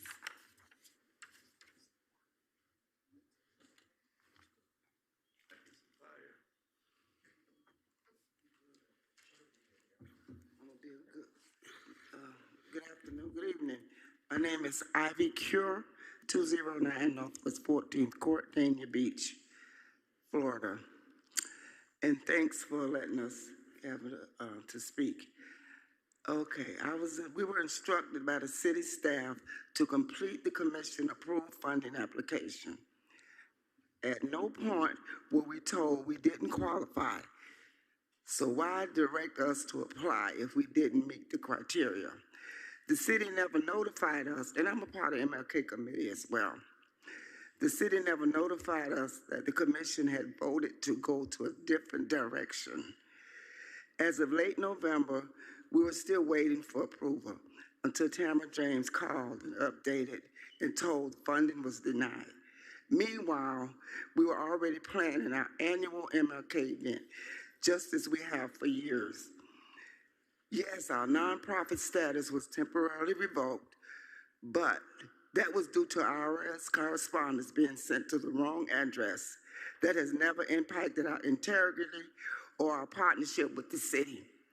We didn't receive funds directly. Our records payments have always been through Park and Recreation.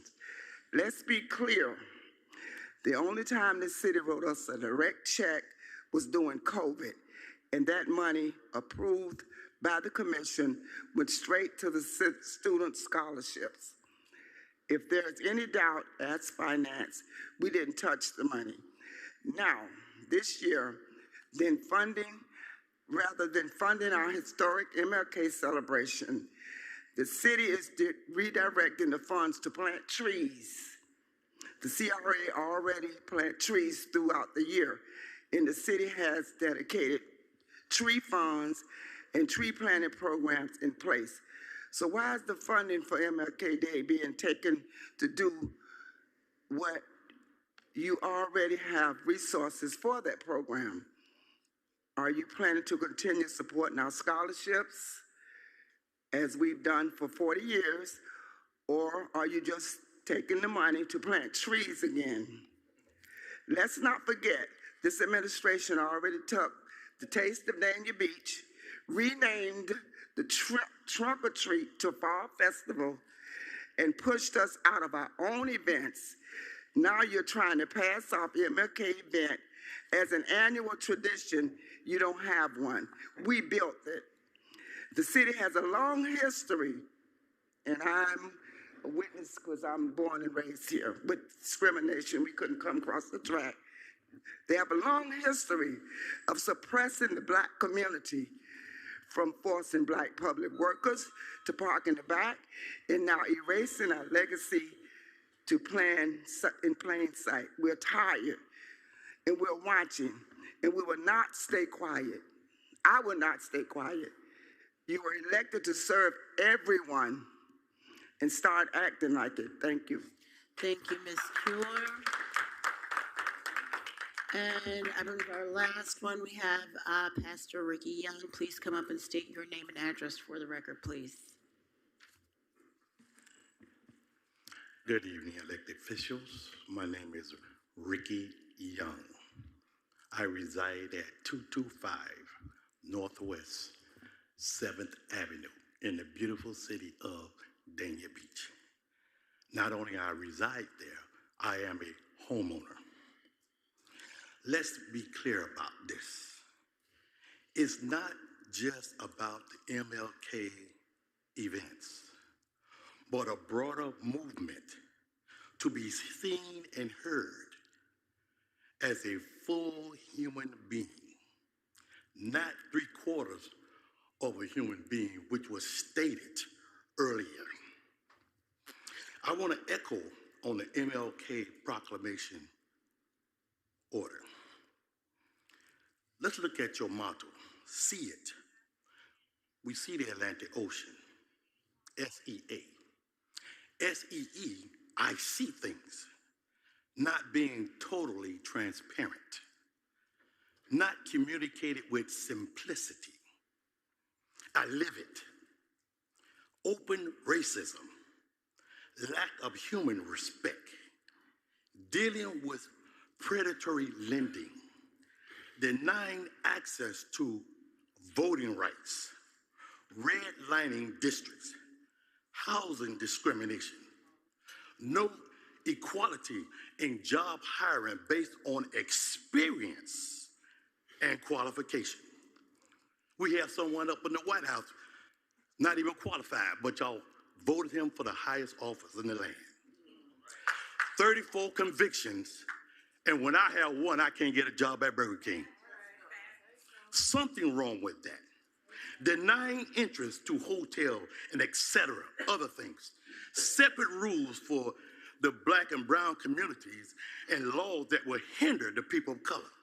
That's live it. Riding on the back of the bus, I lived it. Having the idea to go on Miami Beach, I lived it. I ain't that young, but I ain't that old. I ain't trying to hit nobody, but I ain't trying to miss nobody.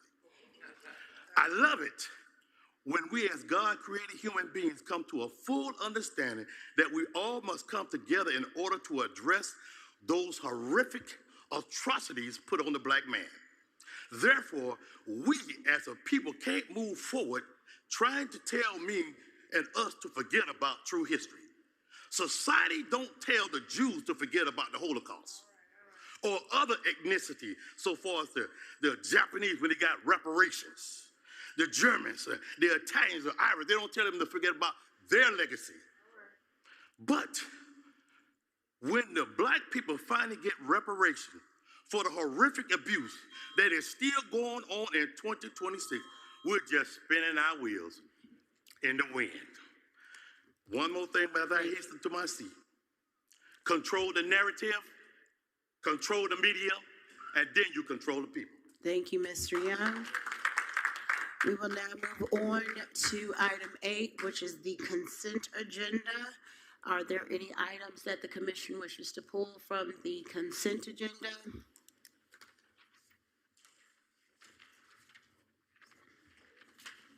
Seeing none, do I have a motion? Commissioner Llewellyn? I'll make a motion to approve the consent agenda. Have a motion from Commissioner Llewellyn. Do I have a second? Anybody? Commissioner Romoli? Second. I have a second from Commissioner Romoli. All in favor say aye. Any opposed say nay. Thank you. The commission agenda passes, the consent agenda passes unanimously. We will move on to item 9. There's a lot on the consent agenda, right?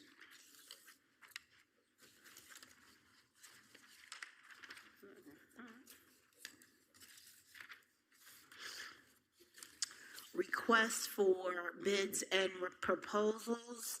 Eve, if you could please read item 9.1. Thank you. Yes, ma'am. A resolution of the City Commission authorizing the city manager or designee to approve a list of qualified firms for architecture, landscape architecture, and engineering consulting services pursuant to the RFQ 25-28 and the Consultants Competitive Negotiation Act, authorizing negotiation of a master consulting services agreement with each, providing for conflicts and effective date. This is a public services item. Sean Shetton. Good evening, Mayor, Vice Mayor, Commissioners, City Attorney, City Manager. Thank you so much.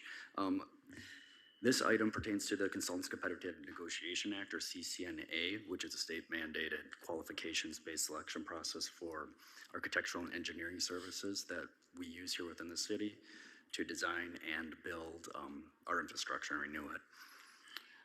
Essentially, what we do is we create a pool of qualified engineering and architectural firms that we can choose to design those projects.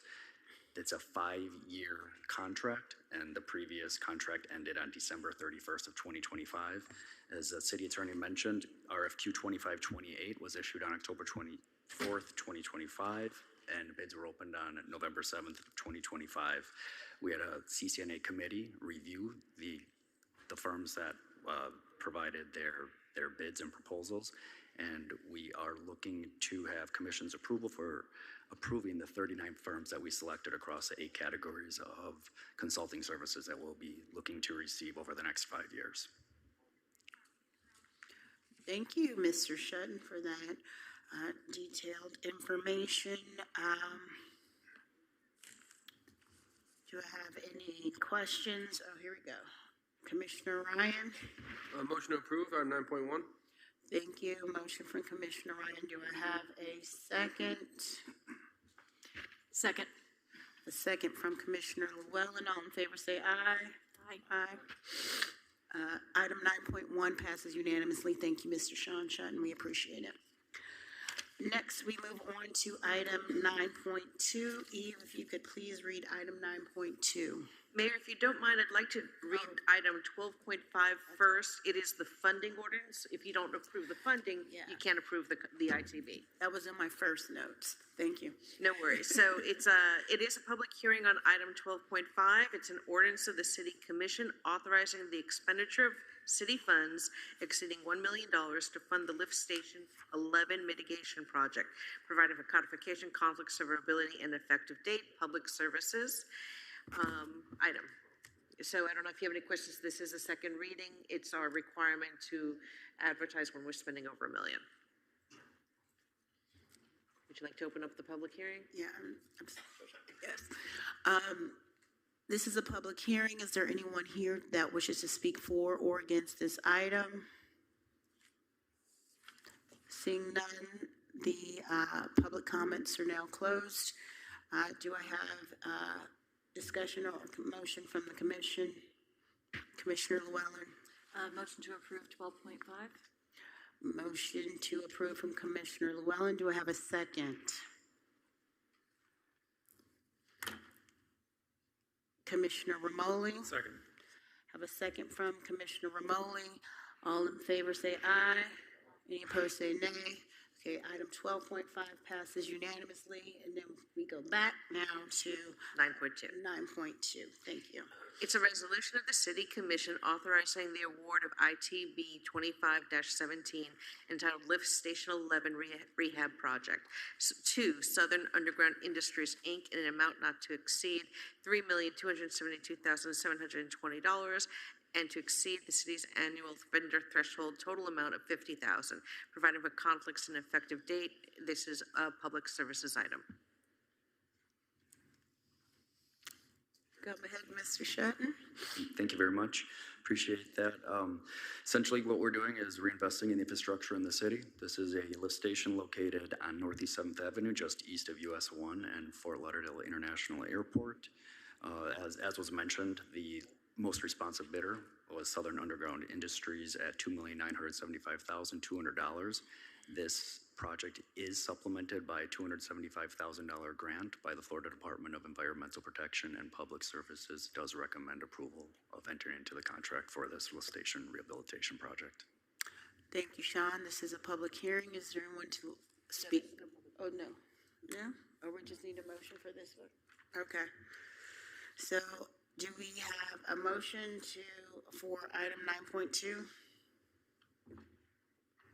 Commissioner Llewellyn? Make a motion to approve item 9.2. Thank you. Do I have a second? Second. Thank you, Commissioner Romoli. All in favor say aye. Any opposed say nay. All right, item 9.2 passes unanimously. And we will move on to item 9.3. Eve, if you could please read item 9.3.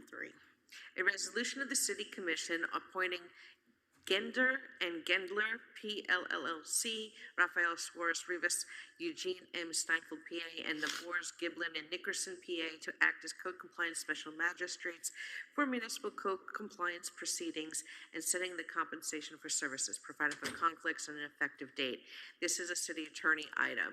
So we do currently have one remaining special magistrate. His contract hasn't ended, but when we went out to ITB previously, we had gotten 3 responses, and we were rotating.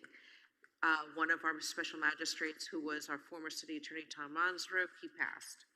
And the other one became ill, and he said he could no longer provide services.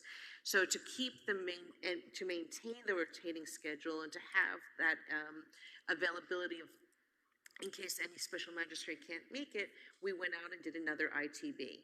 We actually did it the first time, we got no responses, and then we started contacting other cities who they use, and we sent out letters of it. If you're interested, please respond. So these are the responders. They're all qualified, they all meet the minimum criteria, and they will be part of a rotating list.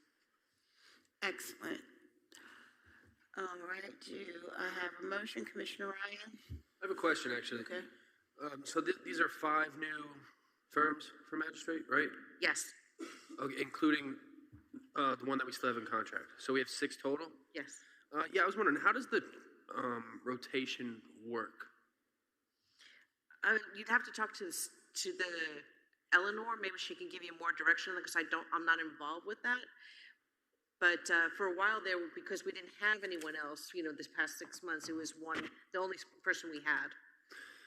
Okay, yeah, I was just interested. There's not much in the backup of how they do a rotation. I'm not aware of how a special magistrate would do it because obviously sometimes there's similar cases that come up, repetitively. So maybe they'd be more familiar with one. I don't know if they do like a 6-month rotation or a year rotation. So I wouldn't assume it's every month, right? Where it's a new magistrate. For example, we already set the schedule for the next few months, so I think it may still be Mr. Hippler for a while.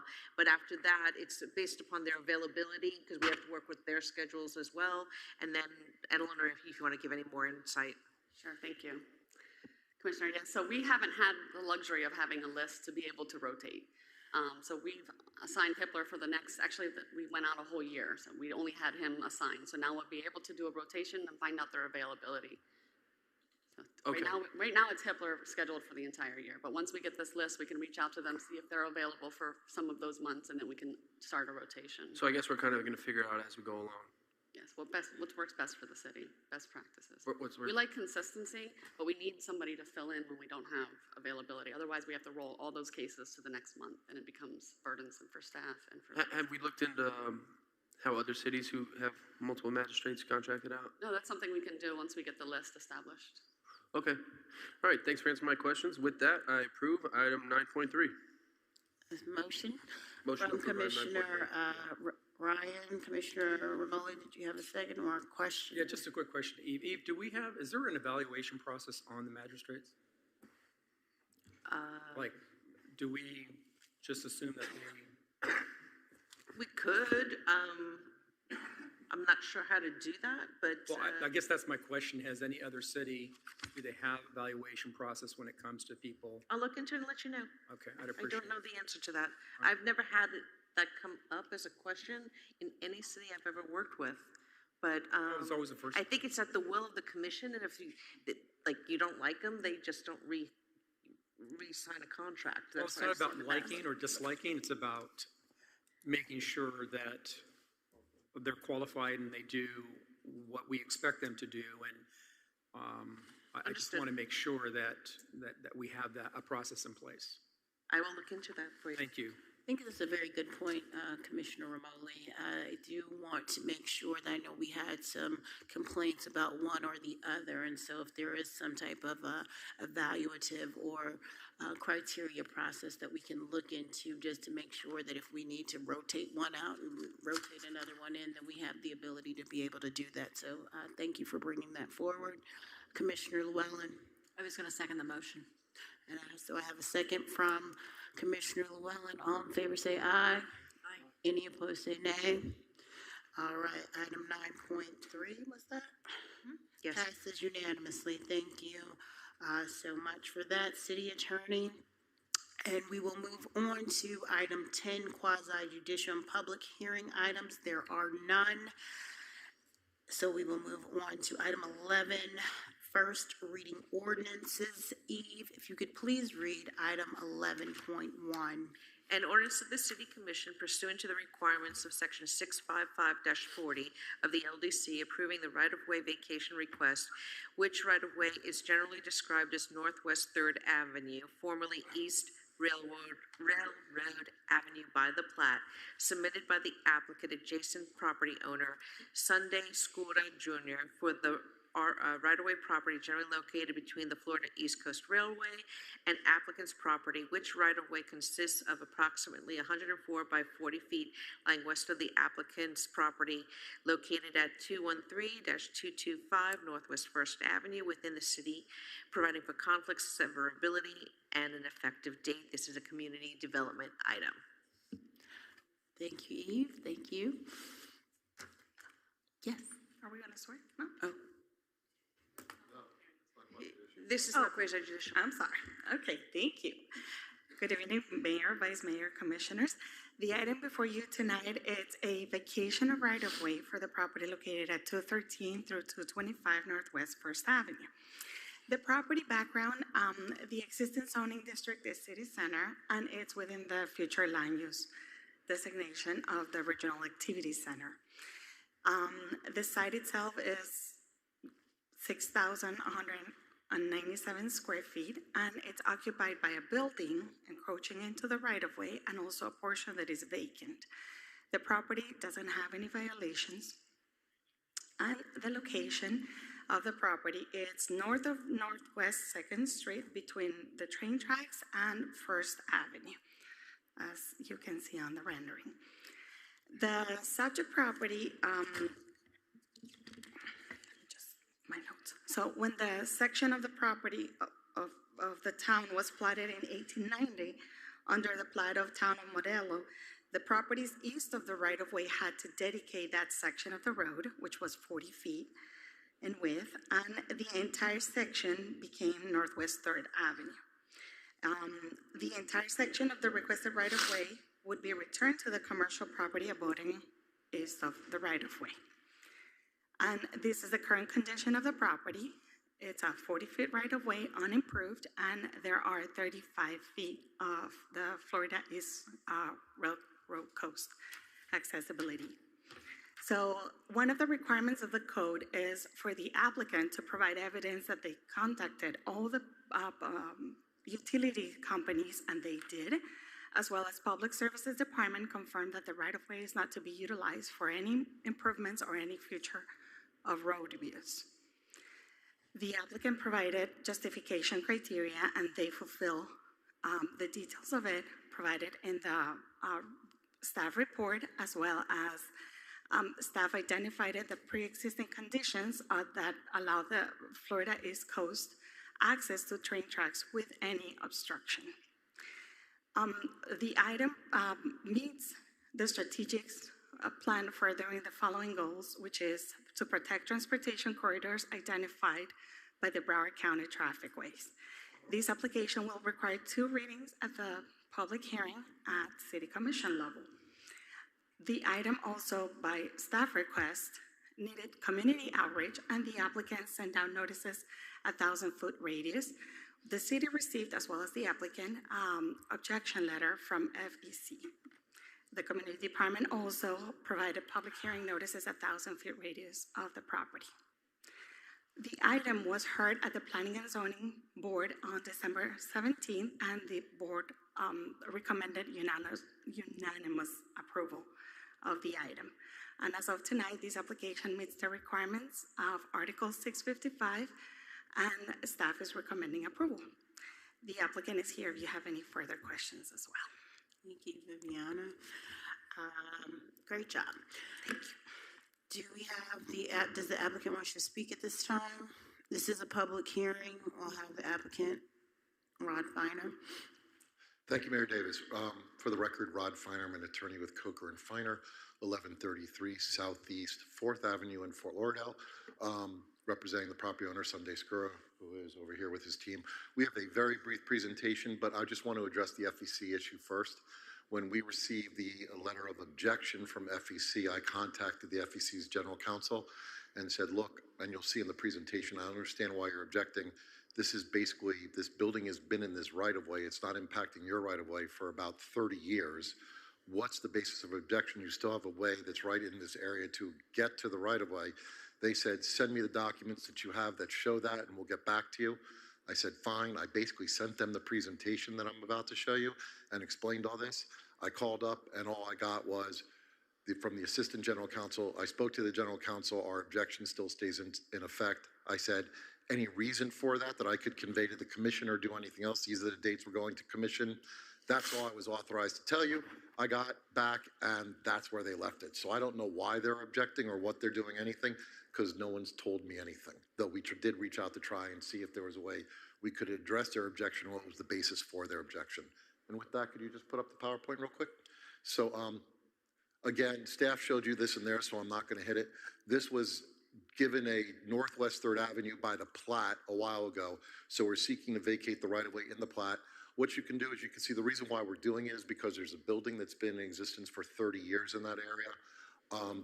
The criteria is in the backup. Your staff has explained it. What I did want to point out, and this is what I pointed out to FEC, is that from the vacated right-of-way to their tracks, there's 35 feet of green space that FEC could use should they need to expand their tracks, perform maintenance in it, do anything else that they would need to do. So I wasn't understanding the basis for the objection, because it's not just that they might want to add another track. There are 2 tracks in that area. So they have plenty of space, and there's also space to further to the west of their existing tracks. That's all part of their dedicated right-of-way for FEC. We are not seeking to have you vacate any of the FEC right-of-way, just the street that was next to the FEC right-of-way. Again, if you could see our property there, you could see that FEC has direct access through existing streets to get to the right-of-way. That's right by this area. We're not blocking their ability to perform maintenance in their right-of-way or do anything by this. As a matter of fact, you saw from the staff picture the way the roadway looks right now, and it's basically undeveloped, and no truck could really access that anyway. And what I wanted to point out is, as you see, in 1998, there's an aerial showing these existing conditions in that right-of-way.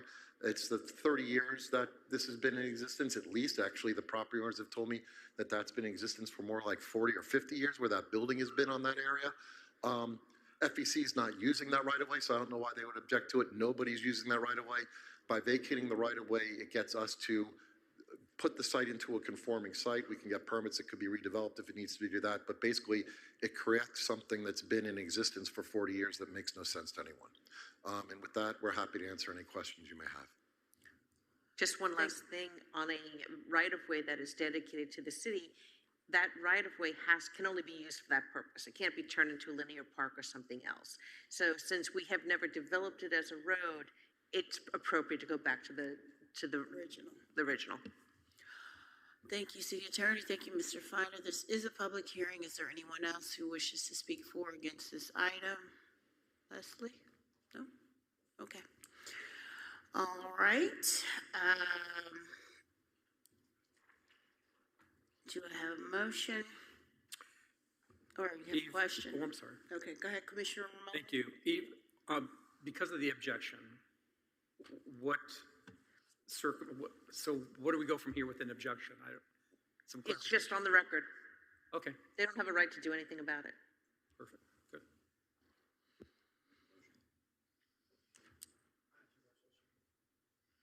Did you want to make a motion, Commissioner? Oh, hold on. Commissioner Ryan? You have a question? It's more just kind of a general question. This applicant is doing the vacation right away because they need to make the property conforming for what they're trying to do. Correct. So my question to you is, for their neighbors to the north and the south, would they be wanting to try and do this also, moving forward? Theoretically, they could, yes. Yeah, up, down the whole entire corridor there, right? If we're not going to, if we have no intent of turning it into a right-of-way, the rest of it, and we're not using it, they could, yes. Okay, that was my question. Thank you. With that, I'll make a motion to approve item, 11.1. Do you have a second?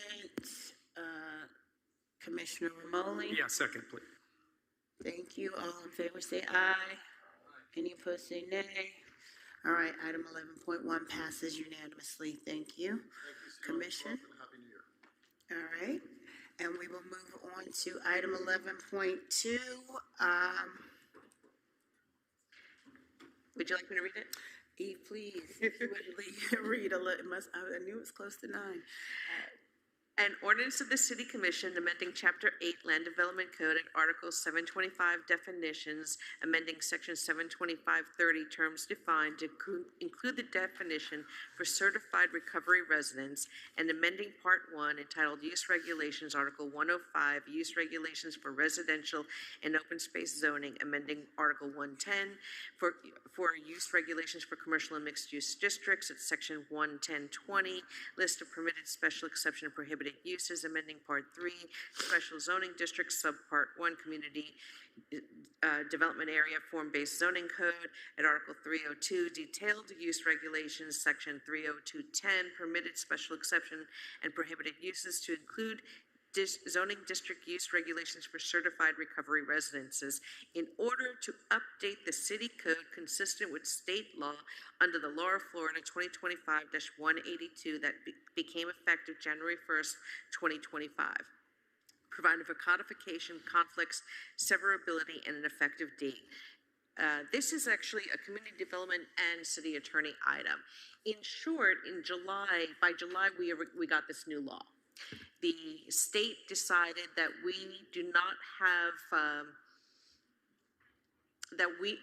all cities and all counties are to recognize certified recovery residences. And we have to designate where those certified recovery residences can be placed. They define what a certified recovery residence is, which is basically a different type of rehab, okay? Whether it's alcohol or drugs, it's a type of rehab facility. And so the city zoning staff, the community development staff looked at all of our zoning districts, and the most appropriate location as of right would be in multifamily districts of 10 or more units on a property. So that's what the first part is. The next part will come in the next ordinance because there's a step 2, and we'll go through that once you open up the public hearing and have a vote on this one. Okay, so let's get there. This is a public hearing. Is there anyone who wishes to speak for or against this item? Seeing none, then the public comments are closed. And do I have a motion from the commission? Commissioner Llewellyn. Make a motion to approve item 11.2. Thank you, Commissioner Llewellyn. Do I have a second? Second. Second from Commissioner Romoli. All in favor say aye. Aye. Aye. All right, item 11.2 passes unanimously. So part 2? Yes, 11.3. Yeah. An ordinance of the City Commission amending the Land Development Code, Part 1, Use Regulations, Article 105, Use Regulations for Residential and Open Space Zoning, to modify Section 105-250, Reasonable Accommodation Procedures, to update our procedures relating to recovery centers, ensuring written application, 60-day review process, and updating the City Code to be consistent with state law under the law of Florida 2025-182, which became effective January 1st, 2025. Providing for codification, conflict, severability, and an effective date. Again, this is a community development, city attorney item. That same new law that I told you about under the previous item also talked about what is a reasonable accommodation procedure. So if you recall I think it was about 3 years ago, I actually created a reasonable accommodation procedure in our code for those instances to be consistent, with federal law for disabilities. So if somebody's disabled and they can't do something in a certain district, they would have this public hearing process to explain why they need to be located in that zoning district. And I had created that so that if there was an Americans Disability Act claim, we could go through the process and make that determination. Well, now the state says, we're going to tell you what should be contained in that reasonable accommodation process, and you don't have a choice. So the amendment here is to make our reasonable accommodation process consistent with state law. And it was part of that process relating to these facilities because they, a person who is going for rehabilitation of drugs or alcohol is at that time considered disabled. Okay. So that's where they link the two in. Thank you, City Attorney, for that in-depth explanation there. This is a public hearing. Does anyone wish to speak for or against this item? Seeing none, do I have a motion to approve item 11.3? Motion to approve 11.3. Thank you, Commissioner Romoli. Commissioner Llewellyn. Second. Have a second from Commissioner Llewellyn. All in favor say aye. Did you have, okay, sorry. All right, any opposed say nay. Item passes unanimously, with the noting that Vice Mayor is not present. And the Commissioner, did you have additional comments, Commissioner Ryan? No. Your button was pressed. Okay, thank you. All right. So we will move on to item 11.4 then. Eve, if you would please read item 11.4. An ordinance of the City Commission authorizing the expenditure of city funds exceeding $1 million to fund the Lift Station 4 mitigation project for providing for codification, conflict severability, and effective date public services. Sean, you're the man. Yeah, very busy. Thank you so much. Lift station number 11, this is item 11.4, lift station number 4. The city continues to reinvest in the lift station as well as other critical infrastructure. This project will involve demolition of the existing lift station, replacement of all the lift station components, including wet well, electrical components, mechanical components, and site improvements as needed. This lift station is located on Southeast 5th Avenue, just north of Sheridan. There were 4 total bidders. The most responsive bidder was Southern Underground in the amount of $2,608,687.99. And this project will be funded with a 50% dollar-for-dollar match by the Florida Department of Environmental Protection Resilient Florida Grant. Thank you, Mr. Shudden. This is a public hearing. Does anyone wish to speak for or against this item? Please come up and state your name and address for the record, please. My name is Robert Kirchgraver. I'm a resident of Dania Beach. I'm just wondering about this $1 million. The project is more than $1 million. It's pushing $3 million. And the bigger the projects get, the more overrun there is. What happens? You're authorizing $1 million of our funds. What happens when that project runs over? Where's the accountability and who's doing the audit? It's a question. Anybody? What happens when it's more than $1 million? You know it's going to go over. The ordinance is if you're exceeding $1 million. So it's a procedural requirement putting on everyone on notice that the project is exceeding $1 million. And then the actual budget item reflects the actual amount of money being spent. How much money are we actually spending? I don't know the answer to that. Then how can we approve it? He just said. No, Okay, and 50% of that's coming from grants, right?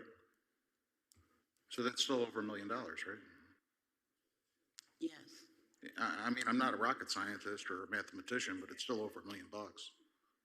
Correct. So my question is, what measures are in place to ensure that this money is being spent the way it should be? With regards to timelines, time is of the essence clauses. If they don't hit their timelines, is there something going back on the contractors or the vendors? We cannot continue to leave the city open with open-ended bills. Whether it's providing insurances or doing lift stations or anything. I'm all for this stuff, folks. I am all for it. But what I'm trying to do is shed a little bit of light on this rather than just saying yay or nay. And I mentioned these pipes. There wasn't even a common council discussion on that. You guys shut me down. You didn't even hear me when I talked about the pipes for the church or anything else. You just voted on it. And now we're going to vote on an expenditure of over $1 million. And what happens when it goes over? Do we have an answer, folks? No answer. Well, I think this needs to be, I'm all for the lift station. We got to have them. But I think it needs to be paused till we figure this stuff out. And with that, I relinquish my time. Thank you, Mr. Kirschberger. Does anyone else from the public wish to speak on this item? Public comments are now closed.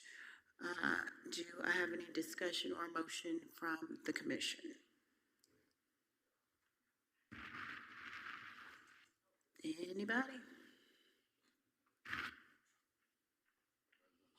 No motion. Do I have a motion from the commission? Commissioner Romoli? Yeah, I motion to approve. Is it 11.3? 11.3? Four. Do I have a second? Commissioner Llewellyn? I'll second it, thank you. Thank you, Commissioner Llewellyn. All in favor say aye. Aye. Any opposed say nay. All right, item 11.4 passes unanimously. Item 11.5. Eve, if you would please read item 11.5. An ordinance of the City Commission authorizing the expenditure of city funds exceeding $1 million to fund the Lift Station 6 mitigation project, providing for codification, conflict, severability, and an effective date. This is a public services item.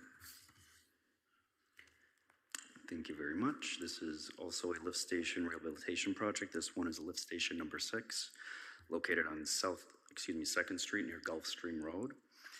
There were a total of 5 bidders. The most responsive bidder came in at $2,941,383.57. Similar to lift station number 4, this one is also funded by a Florida Department of Environmental Protection Resilient Florida grant with a match of 50%. And this is being recommended, the low bidder was Southern Underground. Thank you, Mr. Shudden. This is a public hearing. Does anyone wish to speak for or against this item? If I may, I just want to put it on the record that every one of our projects has project managers, project superintendent. We have a CFO and a deputy CFO who actually is a resident here of Dana Beach and a taxpayer. So we go over the POs to ensure the work has matched, what we have received for a payment. So everything, be it construction or any of these projects that are coming forward, have the responsibility under project manager, project superintendent.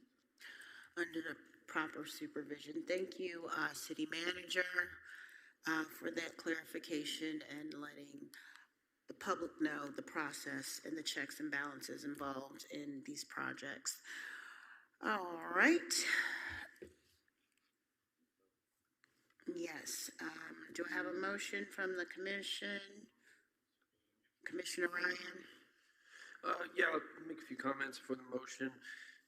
With this, similar with the item before, 11.4, 11.5, when you look at the total bids that we got, it was competitively bid. We had 5 separate bids, which is very good. And when you look at our history of certain items with bids, I guess lift station's a hot commodity, but sometimes we only get like 2 bids and we have to delay it to go out for more bids.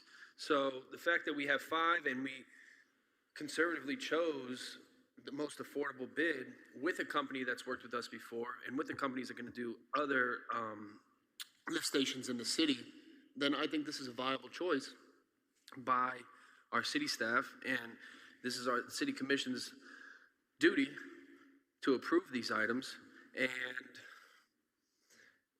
like everybody said, this is absolutely necessary, and then we get the grant funding for it as well. So of course we monitor it closely. We never want to go over budget. It definitely happens sometimes, so it's not like it doesn't happen. But now, especially in this atmosphere nowadays, everybody is definitely keeping their wallet a little closer to their chest, especially cities. And the city of Dania Beach is also, but I want to remind you, and this is going a little off topic, but we're one of the strongest cities financially in the county when it comes to per capita, and we're going to keep it that way. And I have full confidence in our city staff, management, and commission, especially our finance department, to see that it stays like that. So we're in a very good financial position right now as a city. I just want to remind everybody. And with that, I'd like to make a motion to pass item 11.5. Thank you, Commissioner Ryan. Commissioner Romoli. And I'll second that, not only his comments, but the motion. Thank you, Commissioner Romoli. All in favor say aye. Any opposed say nay. All right, item 11.5 passes unanimously. Thank you, Commission. Next, we have second reading ordinances, item 12.1. Eve, if you could please read item 12.1. Yes, ma'am. An ordinance of the City Commission amending Chapter 8 of the LDC Part 6 Development Review Procedures and Requirements, Article 640 Plats, to modify the city's platting requirements to be consistent with the updates in state law due to the passage of Law of Florida 2021-164, which modifies Florida Statute Section 177.01, administrative approval of plats by designated municipal officials, which updates require the elimination of a public hearing quasi-judicial process by the city administration to approve plats, and to establish the administrative authority of the city to be the city's community development director or deputy, providing for codification, providing for conflicts and severability and effective date. I can take this for you, Eleanor. Again, state law, they passed a new law that became effective this year, and the idea is that plats used to be at the discretion of the city. The city could hold public hearings on plats. Plats are basically the book that records each parcel within a city and then within the county, and are recorded in the public records. So the state legislature believed that this is more of a ministerial task, and so we no longer can hold public hearings on the approval of a plat. It will be done administratively. Please note that that does not change the fact that any plat that comes forward usually has a site plan, and the site plan will go to public hearing. That's not changing. So there will still be public input on the actual site plan. There will be no public input on the administrative approval of a plat. Thank you, Eve. This is a public hearing. Does anybody here speak on this item?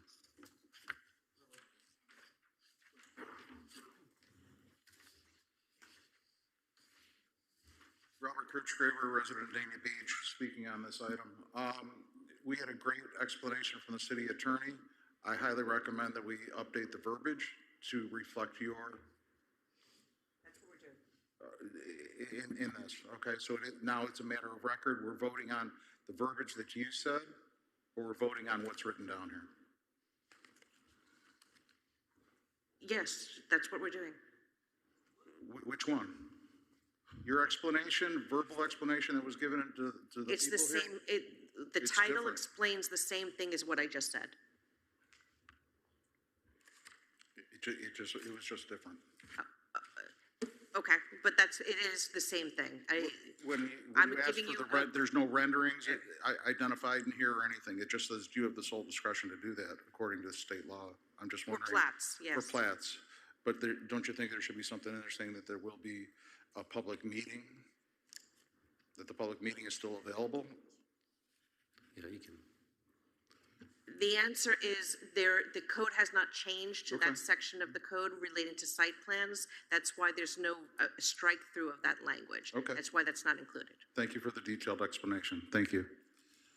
Any other comments Okay, hearing none, anything from the city commission? Any comments, commission? Anybody want to make a motion? On item 12.1. I'm sorry, I forgot to push the button. I'm not good at this. I'll make a motion to pass item 12.1. Any second? Liz. Second. All in favor? Aye. Aye. Nobody's opposed. Okay, item 12.2. An ordinance of the City Commission amending Chapter 28 LDC to provide clarity and updating application procedures and notice requirements, amending Part 6 Development Review Procedures and requirements to create Section 61015 Community Outreach to require community outreach as part of each application, amending Article 610 Public Hearing Notices in order to update Section 61030 Detailed Notice Provisions to provide further clarity to the notice provisions, amending Article 635 Site Plans at Section 63540 Supplemental Application Requirements to eliminate paper site plan submittals, amending Part 7 Code Administration 71560 Development Review Criteria to remove reference to the CRA Executive Director, providing for codification, conflict severability, and an effective date, community development. Thank you very much, City Attorney. Good evening, Mayor, Vice Mayor, Commissioners. This is second reading. You give a very detailed explanation of the code amendments. It's a cleanup of the code, requiring some community outreach, which we've requested for developers, but now we want to put it in the code so that we don't get any pushback when we say it's not in the code, you don't make us do it. And then other little cleanups, which you went over. So if you have any questions, I can answer them, but it is second reading. We went over the presentation in the last meeting. Thank you, Eleanor. Commissioner Romoli? I just want to make a motion to approve 12.2. Public hearing first. Okay. Oh, sorry. This is a public hearing. Is there anyone who wishes to speak for or against this item? Seeing none, public comments are closed. Commissioner Romoli? Motion to approve 12.2. Thank you, Commissioner Romoli. Commissioner Ryan? I just want to say great job by community development on this. This is a wonderful initiative, and it's improving the transparency between the city and the residents. So thank you once again. Second the motion. Thank you for the comments. And the second, Commissioner Ryan. All in favor say aye. Aye. Any opposed say nay. All right, item 12.2 passes unanimously. And we are on to item 12.4. Three. An ordinance of the City Commission amending the Land Development Code, Article 295, Voluntary Mobility Program to eliminate the program, providing for codification, conflict severability, and an effective date. I think we can just say, in short, it's never been used. We're taking it out of the code. Correct. We require traffic studies, which would, this is a provision that would allow them to provide a voluntary mobility program. No developers have taken that program, so we're just eliminating it from the code. And it's second reading as well. Thank you, Eleanor. This is a public hearing. Does anyone wish to speak for or against this item? Seeing none, public comments are closed. Commissioner Llewellyn. Make a motion to approve item 12.3. I have a motion from Commissioner Llewellyn. Do I have a second? Second. The second from Commissioner Ryan. All in favor say aye. Any opposed say nay. All right, item 12.3 passes unanimously. We are on to item 11.4. An ordinance of the City Commission amending the LDC to provide cleanup and clarification of language in various sections as follows. Part 1, Use Regulations, Article 100, General Use Regulations applying to all zoning districts at Section 100-50, Certificate of Use to update the Certificate of Use requirements, amending Section 100-60, Establishment of Zoning Districts to update the intent and purpose of the Residential Office District and to move the PRD District to the mixed-use category, amending Article 110, Use Regulations for Commercial and Mixed-Use Districts at Section 110-20, List of Permitted, Special Exception, and Prohibited Uses to add an existing zoning district to the permitted use table, updating Section 110-200 entitled Outdoor Restaurant Seating to include planned residential development zoning district in the regulations, amending Part 2, Site development regulations at Article 265, off-street parking requirements at Section 265-110, design and construction standards for parking lots to eliminate the dimensional requirements for wheel stops, amending Part 3, special zoning districts, Subpart 1, CRA, form-based zoning code at Article 303, district development standards at Section 30370, the Gateway Mixed-Use District to amend to specify building frontage standards, providing for codification, conflict severability, and an effective date. Community development. Thank you again, City Attorney. Yes, another cleanup code. As we go through the code, this is a living document. We have a lot of planners on staff now, so we're finding a lot of things that need to be cleaned up within the code. So I'm here if you have any questions about any of these specific amendments. This is second reading, and staff's recommending approval. Thank you, Eleanor. This is a public hearing. Is there anyone that wishes to speak for or against this item? Seeing none. Commission, do we have any discussion or motion? Commissioner Llewellyn. Make a motion to approve item 12.4. Have a motion from Commissioner Llewellyn. Commissioner Ryan. Second. Second from Commissioner Ryan. All in favor say aye. Okay, item 11.4 passes unanimously. We are now at 11.5.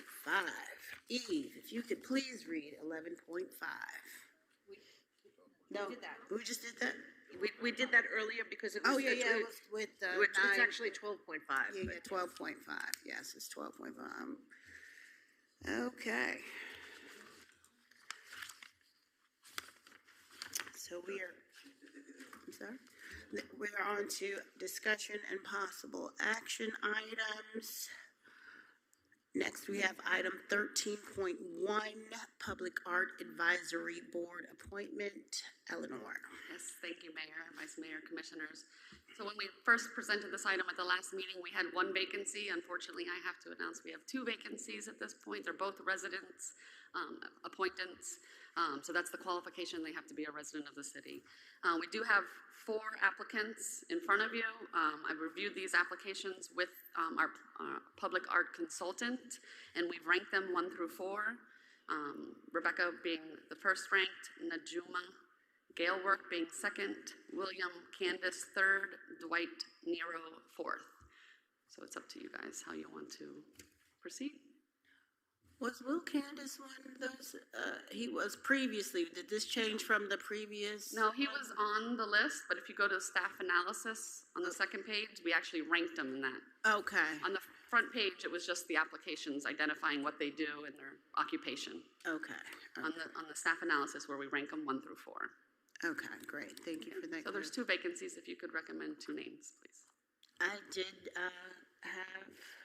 look through these. I would highly recommend Rebecca for one of those positions.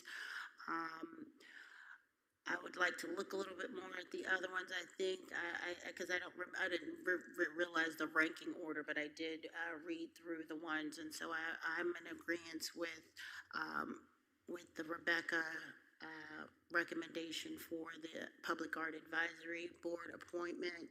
I don't know if anybody else has gone through or wishes to discuss or agree, disagree, but it's open for discussion. Vice Mayor, you good with it?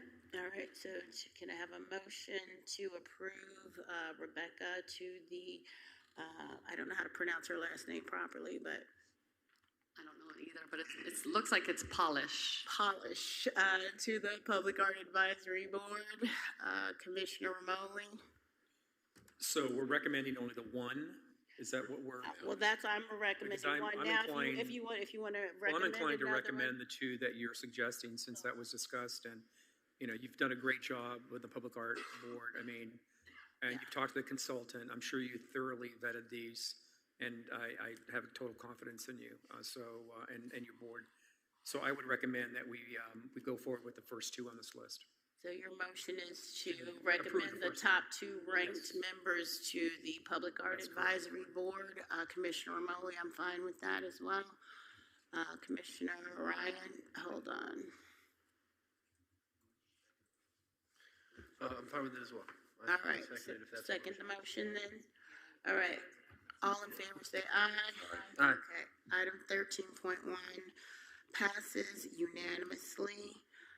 Thank you, Eleanor, for all your hard work and what you guys do with the Public Art Advisory Board and going through and really digging through and finding us qualified candidates. Greatly appreciate it. Now we are moving on to item 13.2, which is a request for support for IT Parker fee rental. I did receive an email from our city attorney reminding me of the 48-hour notice prior to adding back up. This item was already on the agenda item, but I did not provide the backup that was required by Broward County. This is a request from wonderful Deputy Hoff's, his wife. They want to have a celebration for his retirement on the 28th of March.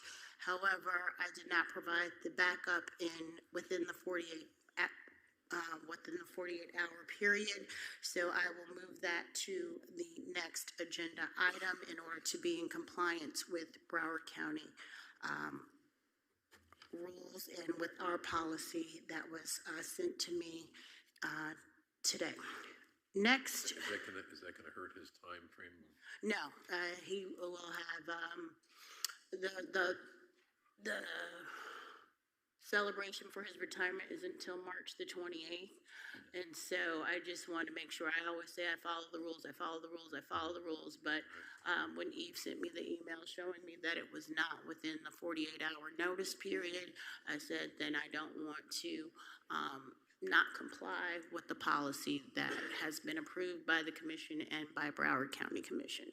So I'm just going to move that item to February 10th date for the commission, if we could already just have that on the agenda, and we will move on to item 13.4. I'm checking them off before I read them. Item 13.3, discussion to move July 14th. This is mine as well. July 14, 2026 CRA meeting and commission meeting to July 7, 2026. This is sponsored by me. Normally we have the second meeting, the second Tuesday of the month. This is actually the third week of July, and I will be out of town, so I'm asking consensus from the commission to move it to July 7th instead of July 14th. Vice Mayor, do you have any comment? Oh, sorry, that your mic was just on. Go ahead. I had tentatively planned on something the 4th of July weekend to be gone from that Saturday to the 11th. It's not confirmed yet, though, and I can't give you that answer now. That's the problem. I could give it to you on the next meeting, but right now everybody's planning on leaving actually on the 3rd and coming back on the 11th, but we haven't confirmed the confirmation date yet. Okay. So we can push it back to the next meeting, or? I'll have an answer by then. I should have an answer by then. All right, let's just push it to the next meeting. Or just take recess early. No, that's what it does. It does start the recess early. By moving it to the 7th. Yeah. I'm good. I don't think if we haven't made the confirmation, maybe I can move it to the following week. And then that actually does give us an extra week on that. So, okay, I'll do my best on that. All right, so if you just bring that back I don't think we confirmed it. That's why I'm saying I just want to make sure we did. If we didn't, I'm good to go. Okay. I'm good to stay here. Good to change it. I would like to change it if we can, so Yeah, okay. just let us know at the next meeting, and so then we'll move on to, go ahead. I just think procedurally, we'll just continue this item to the next agenda so that it's on there and we can have the discussion. Perfect. Actually, you know what? I'll just go ahead. If everybody else is good with it, I'll just make sure that we don't confirm it. I don't want to hold everybody up. Okay, if we haven't confirmed it, I'll make a change. What I'm doing, I can change the date. So I'll just go along with you guys. So you're okay with I'll make the it work. 7th? I'll make it work. Okay, so he's okay with the 7th, and so then we have consensus from the rest of the commission to move it to July 7th from the 14th. All right, thank you, commission, appreciate that. So then item 13.3 is unanimously approved. And then now we have item 13.4, request for support deployed BSO deputies sponsored by Commissioner Llewellyn.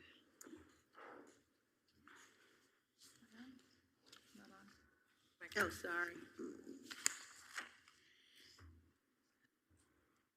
There you go. Thank you, Mayor. So this actually came about when we were at the luncheon for BSO, the awards luncheon. And we heard at that point that one of the deputies who was receiving an award was actually deployed. And I had a conversation actually with Chief Sergio, our fire chief, as well as our city manager about it at the time, and talking about potentially doing care packages, because we don't just have one BSO deputy that's been deployed. I believe we have 3 right now. And I thought it would be a nice thing for us to do from the city to show our support while they're overseas, and just kind of give them a little reminder that, you know, home is here for them and we're supporting them. So I wanted to reach out to everybody, and I've been told that it'd probably be a minimal cost. Through the mayor, it all depends on what you want to set per, you know, whether it's 200 or 250, however you want to do it. We'll follow your lead and we'll prepare the packages, or we can actually make it a, you know, nominal, like $100, because we have some of the city, you know, shirts and water bottles and things that we can send that we already have in stock. Right, so we could do like a not to exceed amount for each one. Yes. So, yeah, I mean, I don't really care how much. I just thought it would be a nice thing for us to do and do it as a commissioner from the city itself. So, but obviously, since it's not just from me, it's from all of us, I wanted us to make sure that we, everybody was in agreement, and that we go ahead and say, I don't say not to exceed $250 per person. Is that fair? That's fine. Reasonable? Everybody agree? Okay. I'm fine with that. Anybody disagree? All right. Yeah. And I know Captain Terrell is getting us the information for the individuals. We have the names. We're just looking for the, if you want to come up and Come explain.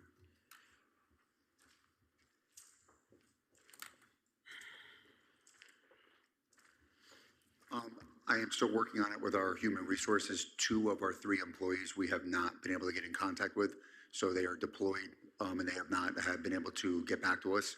So I've asked our human resources if they can get in contact with them, so we're working on it. But 2 of the 3 have not. They are actively deployed overseas. But as soon as I get locations, I will let the city manager know, and hopefully we can get something this week, because I know BSO wants to do one too, so hopefully we can get the location. Sounds good to me. Thank you. That would be city commission contingency, the full commission. Yeah. Okay. Maybe from the full. We're just splitting it Or in we between our can all split it, individual. yeah. We can split it from amongst all of us. That's fine. Yeah. Okay. Thank you. Thank you, Commissioner Llewellyn. We do have consensus for your item, which is 13.4, not to exceed $250 per commissioner.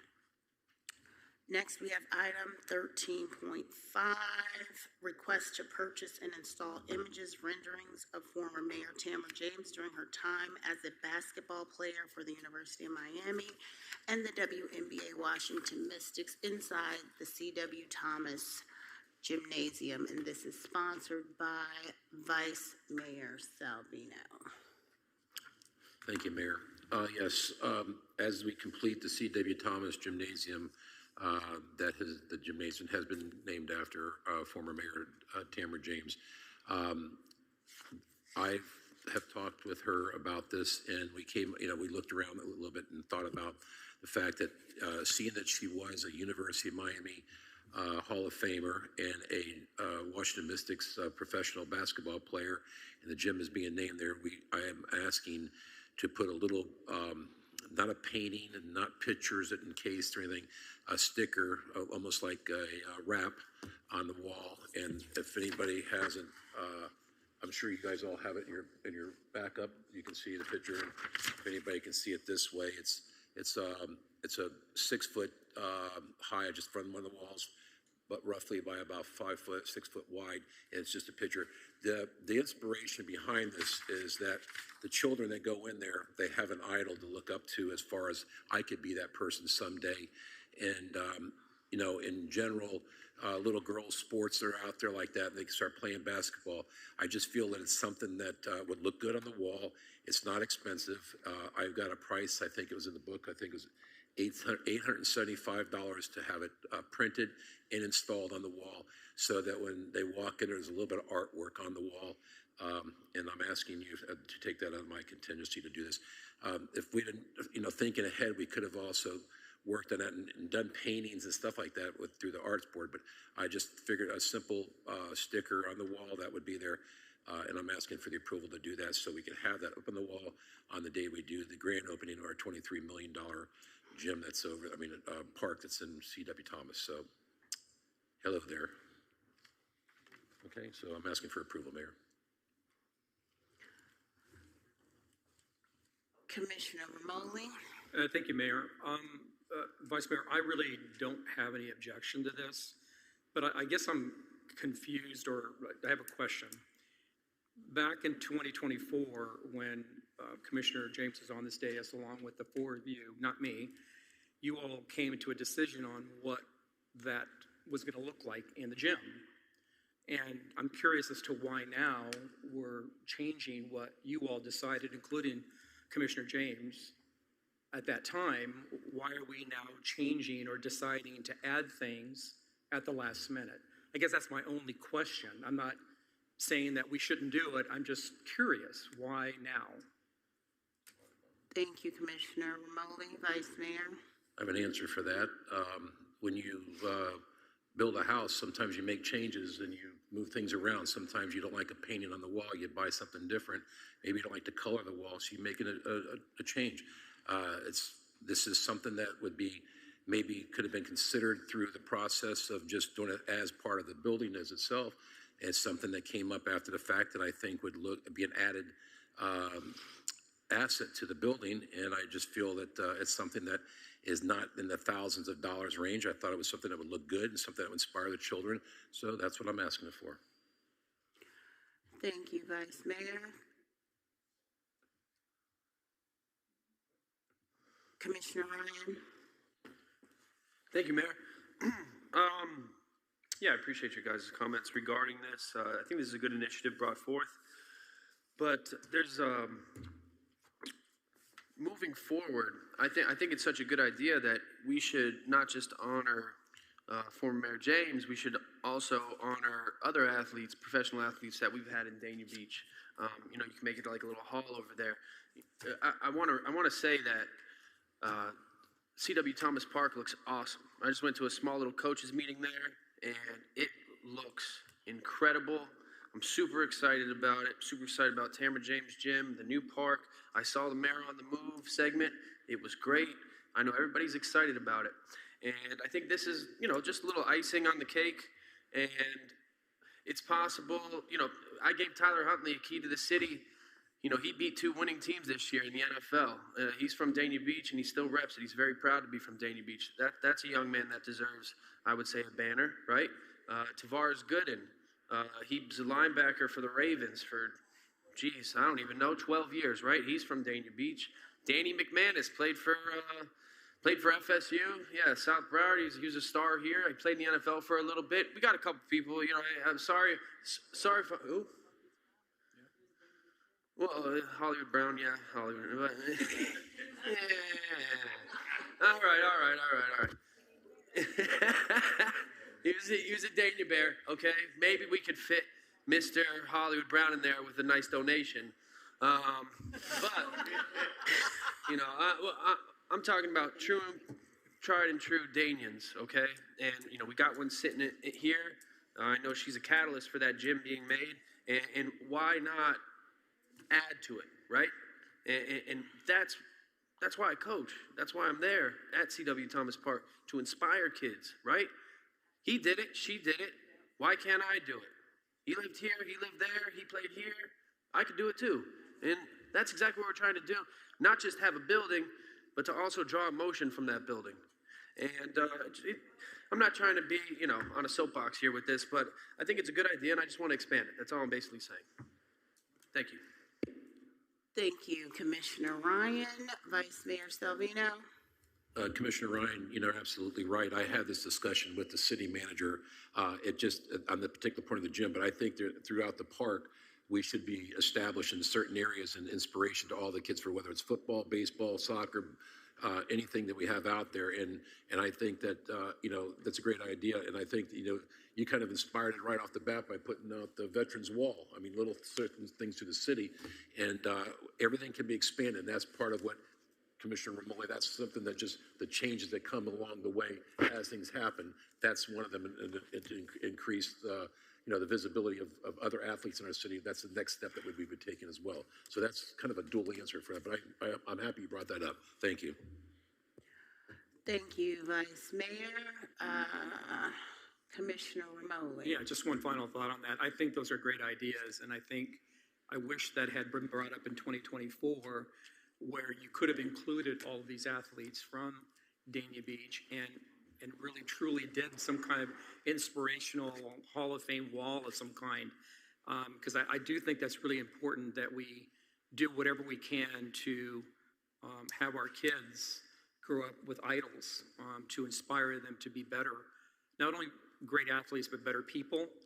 And they can learn from people like Tamara, who has done many, many things in her life and in her career. And so I'm not opposed to this at all. I just don't want this to be kind of like a last minute throw in. I think she deserves to have a better representation, and I'm not questioning the money here. I'm just questioning maybe we ought to just take a step back and really thoughtfully think through how it should be done, where it should be done, and who should be in there.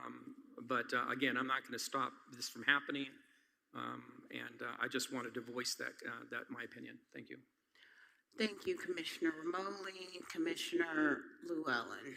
So I do like the idea that you brought up, Commissioner Ryan, about expanding it, including, because there are a lot of athletes that have come out of the city and have gone on to do a lot of really good things. Part of my concern is that I'd like to be able to see it. Like, I'd like to be able to see like a rendering, so I have some idea of what it's going to look like.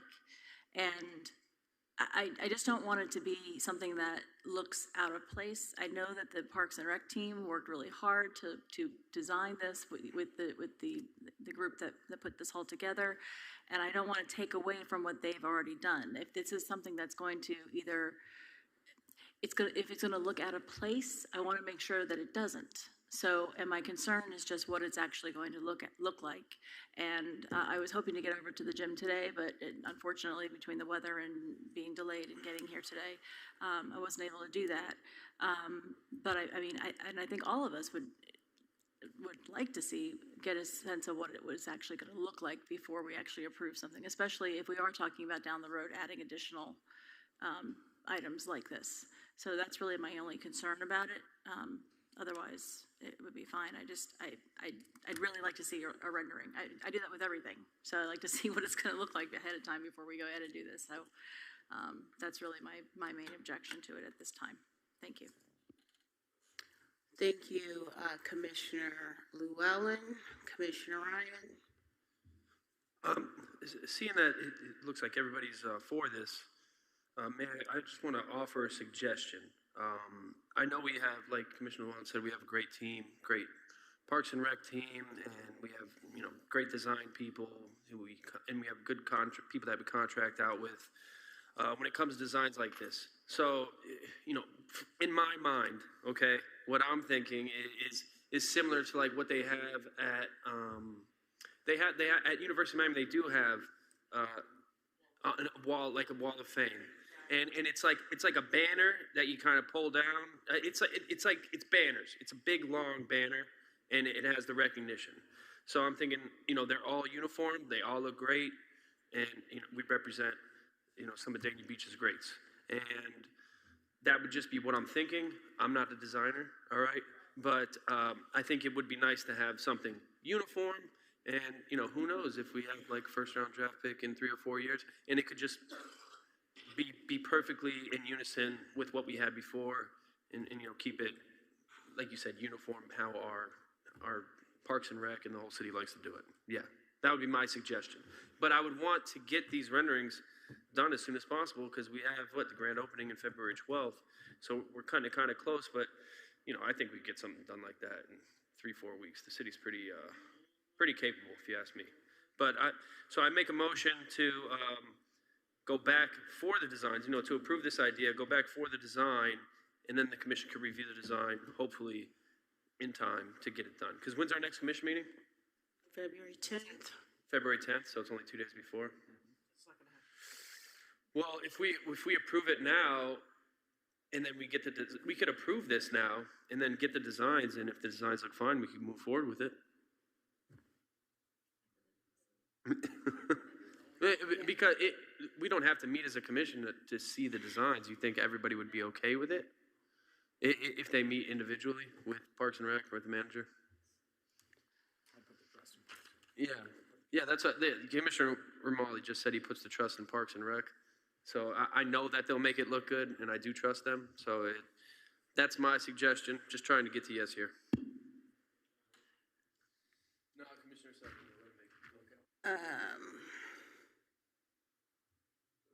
I will let Commissioner or Vice Mayor Salvino, do you have additional comment? Yes, I do. Okay. We're starting to make judgments over our staff that we're talking about. The staff has reviewed colored pictures of it. They've also taken, and the city manager and the Parks Department have been over to the park and felt comfortable where everything was going. The renderings that you see here are not, they're paper renderings. There are colored and sized wise on an email. And I think if there was any of that question that was coming up, Commissioner Ryan, about something being wrong with it or not looking good, the staff at that point would have rejected it back to me at that point to look further at it. If we're going to start questioning every single thing like that they've already looked at, then we're in charge of their department. And I think that's a call that we don't need to make. So unless you guys got anything else to say, and then once the mayor speaks, I'd just like to go ahead and either vote on it or not, because I don't want to drag it out. I think for the $875 and the sticker, and if you don't like it, I'll give you the $875. I'll pull it off the wall, and I'll paint the wall, and you can start over from scratch. But I don't want to sit there and argue over something like this.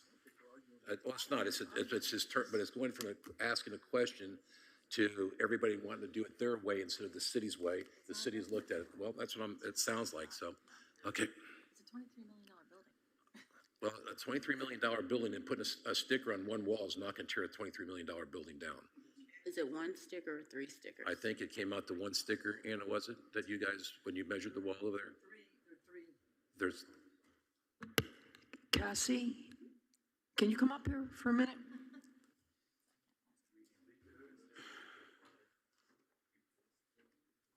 So our Parks and Recreation Director is coming forward. I just want to clarify whether it's individual ones or the 3 as a group. Good evening, Cassie Warren, Director of Parks and Recreation. The rendering that I went off was the one that Maxine provided that had 3 renderings on it. So the width of the 3 renderings is about estimated 94 inches because you put a foot between each rendering so they're not sitting on top of them. And then the max height is 60 inches of the middle rendering, so 5 feet. They could have made that all one piece as well and not cut it in the middle if you wanted it that way. The way I read it is it's 3 foam coroplast that they're going to sticker onto the wall.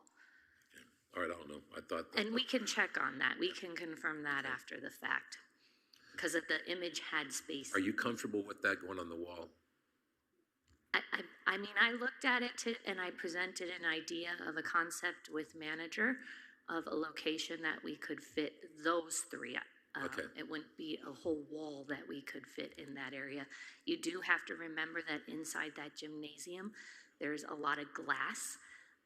There's also a fabricated metal wall at the end that divides it. So there is not a lot of solid wall space to put renderings inside the gymnasium. We're very limited. Are you comfortable with those renderings? It's your gym. You're the. If the commission supports it, we will find a location that is suitable and looks good in the facility. That's all I need to know. Thank you. So it's not necessarily in the gymnasium. It is inside the gymnasium, so when you walk in the door, there's a location inside the gymnasium that you would see the renderings immediately on the wall. In the gym, not in the building, just in the gym, right? Yeah, so the hallway, you walk down the hallway, there's the main entrance to the gym. Above that main entrance is the name Tamara James Gymnasium. You walk in there, and then there's a wall right there that. Okay, thank you. Thank you, Cassie. No, then I have a question. Okay, Commissioner Llewellyn, In that area. hold on. Oh, sorry, go ahead. It's okay. In that area then, is there room to do what Commissioner Ryan was talking about? And Not a large expansion area in that area, no. Are there other areas where we could do something like that? You'd have to keep in mind that the other main area is the end of the gymnasium wall, so you don't want that area to get very crowded with images when you're shooting free throws, distractions. There are some areas, but we would have to look at it and see how it is suitable for the gym.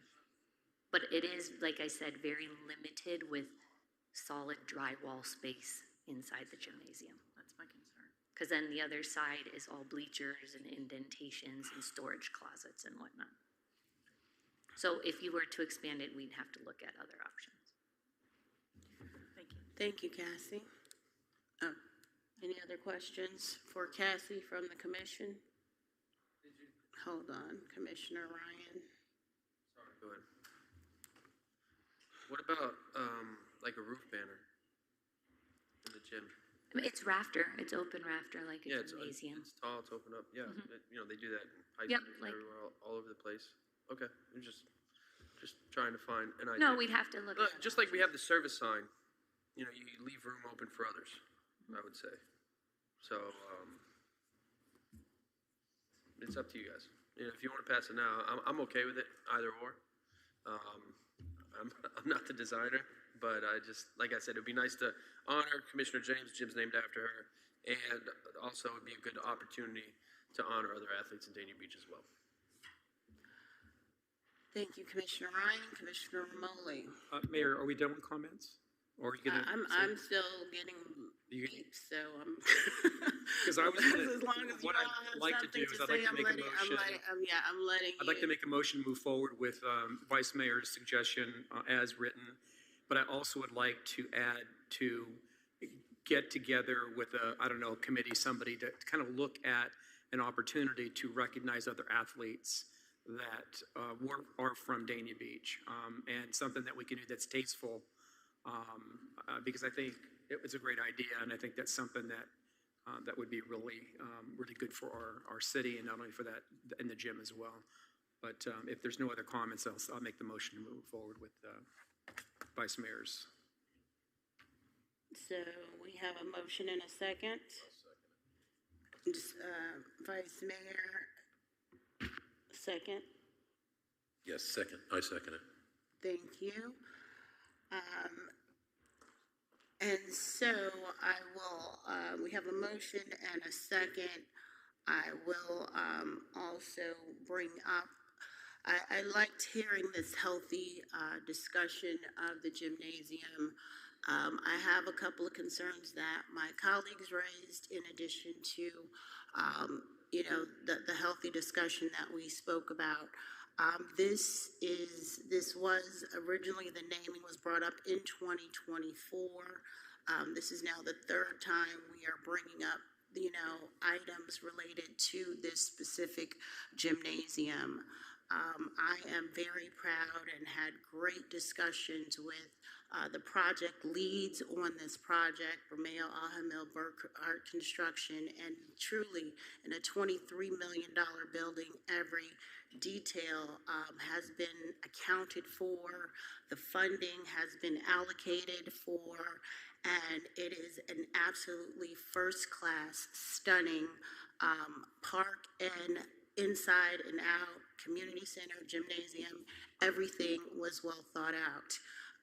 When we continuing to bring this item back for additional requests, additional changes, additional taxpayer dollars, then, we really need to think about, how much on top of the $23 million, on top of the more than $4,400 that is being allocated specifically for the designation, and not having a full vision of how we want to see the final, to start making these incremental decisions and bringing things back to the commission, and still wanting to expand or doing something, not having a complete rendering and seeing exactly where these stickers are going to be placed, not having a full vision of exactly where this is going to be placed. It's not fully complete. It's just not, it's incomplete. And so for that, I cannot support something that I cannot see. I'm a visual person. I want everything to be at the exact same level that I have seen this building in the park be built from the ground up. I want to make sure that every decision that we make still is in alignment with that first class, fully developed, not half-baked idea about how we want or where the placement of the things are going to go. We deserve to see a full rendition of how these things are going to go. And so I have a couple of concerns about that, and I don't see that it's fully done. And so with that, we can go ahead and take a vote. Elora.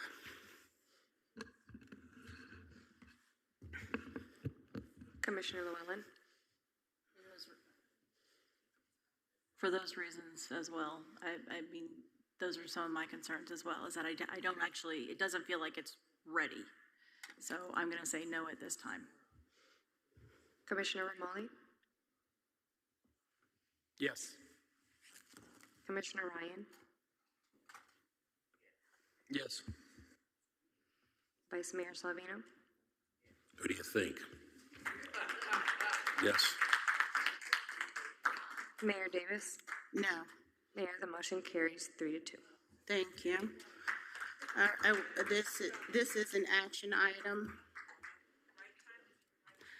And next we will move on to item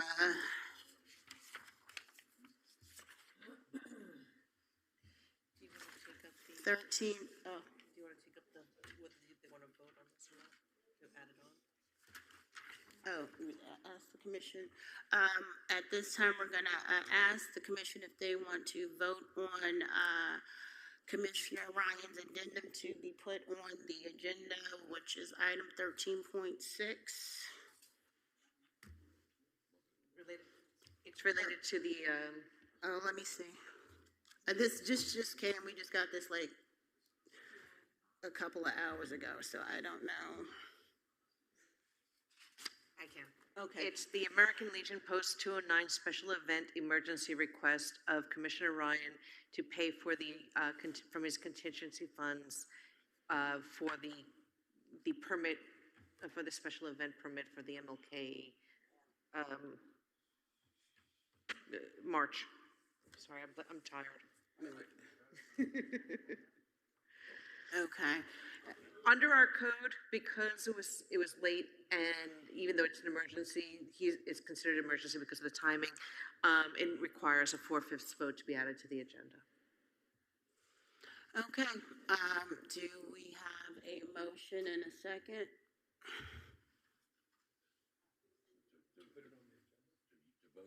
Yes. Not the substance, just to get it on the agenda. To put it on the agenda. So you can have the discussion.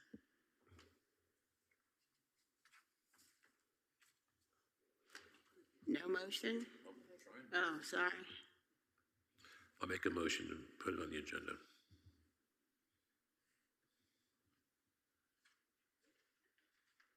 Commissioner Romoli? Second. I have a motion and a second a motion from Vice Mayor, a second from Commissioner Romoli.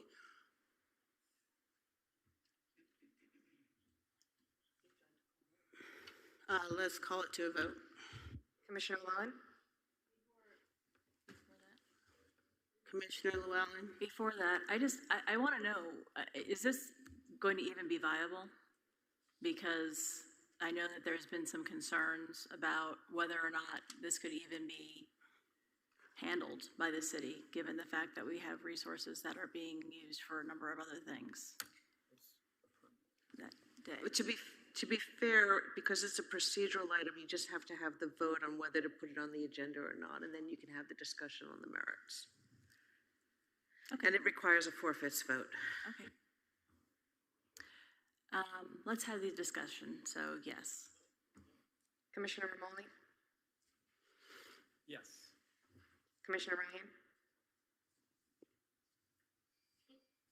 No, yes. Yes. Vice Mayor Salvino? Yes. Mayor Davis? No. Mayor, the motion carries. Thank you. Now Commissioner Ryan. All right. Wow, 4/5 to get to here. All right, we made it. Yeah, look, I wouldn't say this is a contentious item in any way, and I wouldn't say it interferes. Post 209 reached out to me, saying that there was a lot of confusion going on with the MLK parade and didn't know if it was going on. The community didn't know what was happening. And yeah, an application was getting submitted late. And so I wanted to assist them to get that application in late. I have no problem taking this out of my contingency funds for them to, turn this application in for approval. I'll just go over what the parade is. It's not like what we used to have. I'm not sure if any of you have been in the parade before, but when we start, we usually start around C.W. Thomas Park and then we go all the way to US 1. This is really, it reduced it a lot by number of people and distance traveled. I think it's just in the detailed description it says walk starting at 806 Northwest 1st Street, so that's the Legion Post, and then they go 2 or 3 blocks and then back to 806 Northwest 1st Street. So that's very limited. I was suggesting that they would take 1st Street down to 1st Avenue and then 1st Avenue to Dania Beach Boulevard and then bring it back and end back at the Legion Post. But they said they're fine with what they were doing. It's just a small walk, 75 people. I know the initial application, they were talking about having it at 9 o'clock, and I explained that there's a lot of events going on. So the earlier, if we start at 8 o'clock, it would be much better because more people could get involved, and then, it leaves more time open to attend the other activities that we have going on throughout the city on MLK Day, because there's a lot of activities going on, and I'm looking forward to all of them. So basically, yeah, it's a short parade, very limited. I know that they had to have a drawing of the route, and I know that they're obtaining the insurance for it, the COI. So I think the final insurance is coming in, and they drew the route, they turned in the application. It's a couple blocks. If we have to make it detailed, that's fine. It would be nice to have a little help, from our BSO, but if they're occupied in other places, that's obviously understandable. So I'm just seeking, it's still an application. So I'm seeking permission to take this out of my commission contingency funds. The application, I'm not sure if it'll get denied or go through or not, but we're still working on the process. So basically, this is just me sending in a request for this application, and I'll cover the cost for the emergency request of the application because it's late for $300 out of my contingency fund. So basically, I'm just seeking $300 out of my contingency fund from the commission for this application. And I would also cover the cost of their insurance, and I think it's like $250 as far as I know, $200, $300 for a small event application for that. Okay, and that's where I stand. I'd be happy to discuss this with you guys. I don't know if you want to discuss the parade or the event, but what the item is just to approve me giving my contingency funds for the application.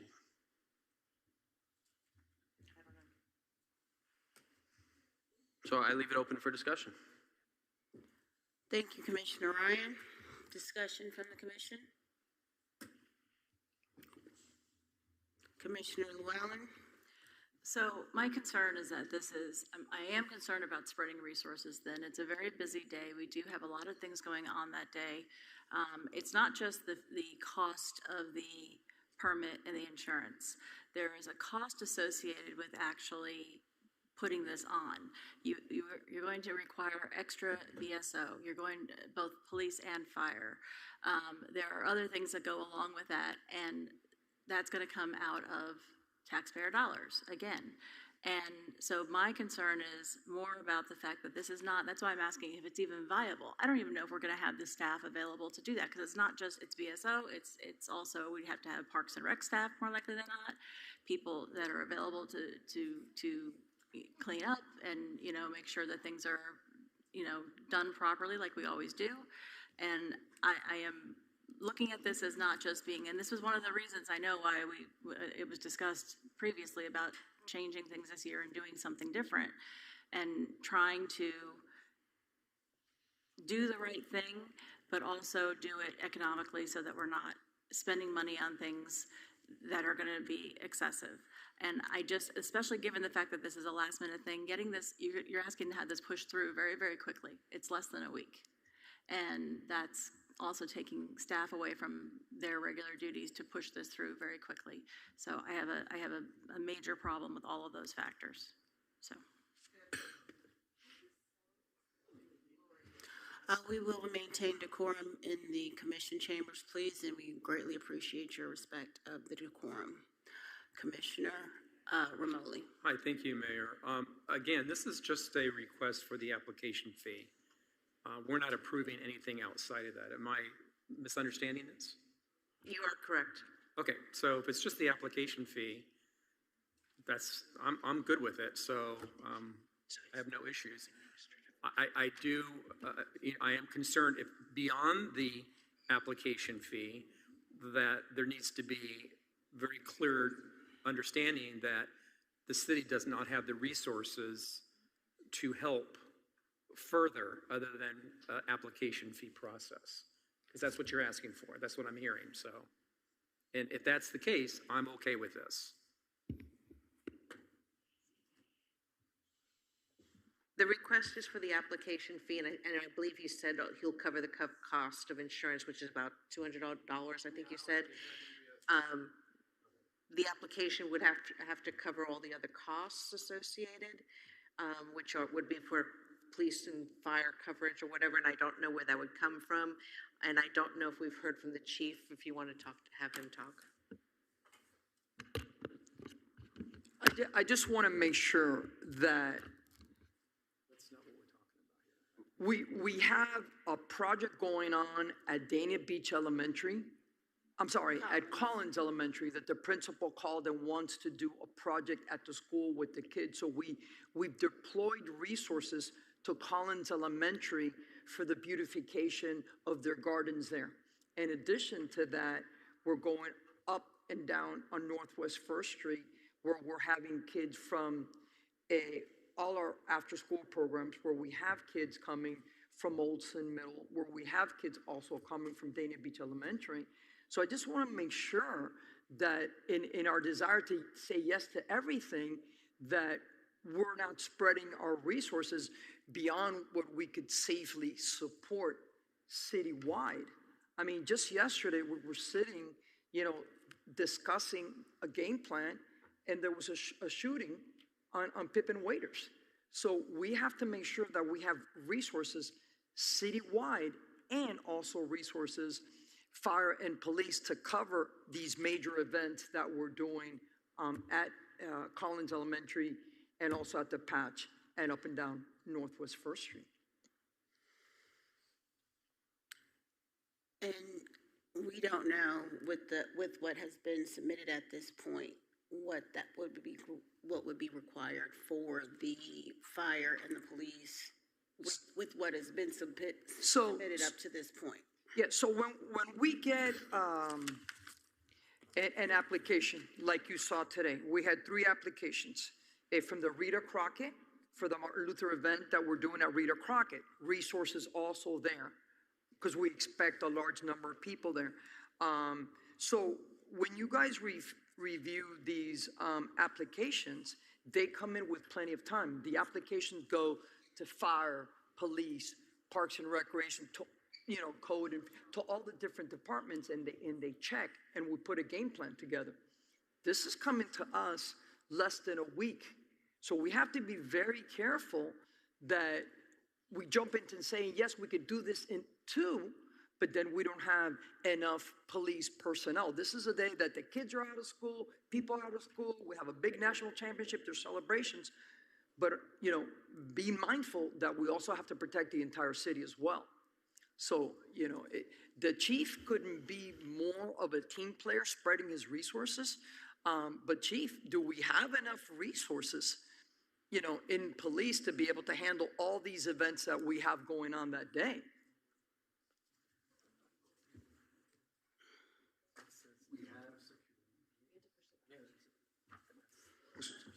So we have the event going on at Collins, and we also have the event at the Patch that's being done by the city. I'm going to have many resources for both of those events. I need to make sure the kids coming into the event, kids at the school, the kids that are going to be on First Street, we need to make sure that those kids are safe and protected. Deputies that we could have put towards a parade are going to be here at the Patch. They're going to be on First Street, and they're going to be at Collins Elementary. That was what the event's going to be. That's where my deputies are going to be to make sure we protect those events. On top of that, we still have the entire city we got to police. That the other deputies I have are going to be obviously handling regular calls for service and the regular patrols. Any event application go through would have to have costs of a detailed deputy. We'd have to see the plan. We'd have to go through getting with Parks and Recs, getting with fire, and come up with a plan to see how many deputies would even be needed. And that would have to go through a special detail. Thank you, Chief. Further comments, Commissioner Romoli?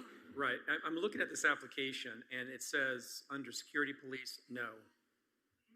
So if that's the case, I just want to get clarification, Chief or Captain.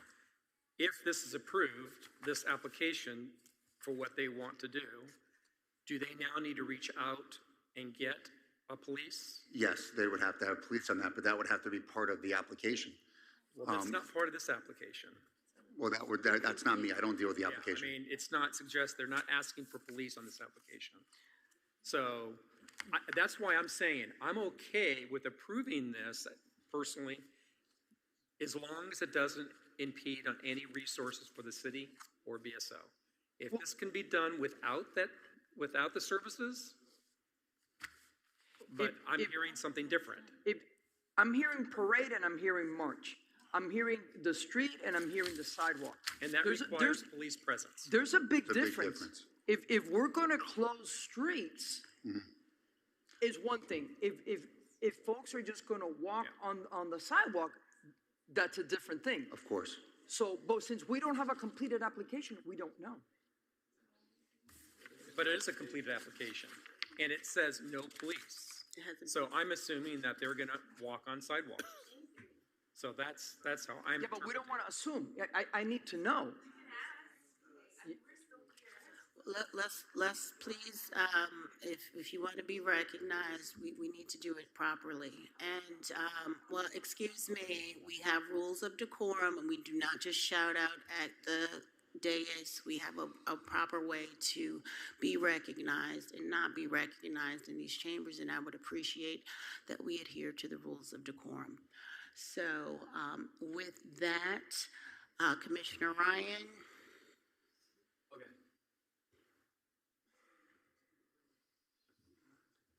Thank you, Mayor. So, I know that the Collins was last minute. Did they submit an application? Did Collins Elementary submit an application? We reached out to them, I believe. I mean, I did. We've reached out to all the schools for them to. We have reached out to all the schools to participate, and Cassie just reminded, in addition to this, we're also having our first annual Martin Luther King Art Contest and Martin Luther King Essay Contest.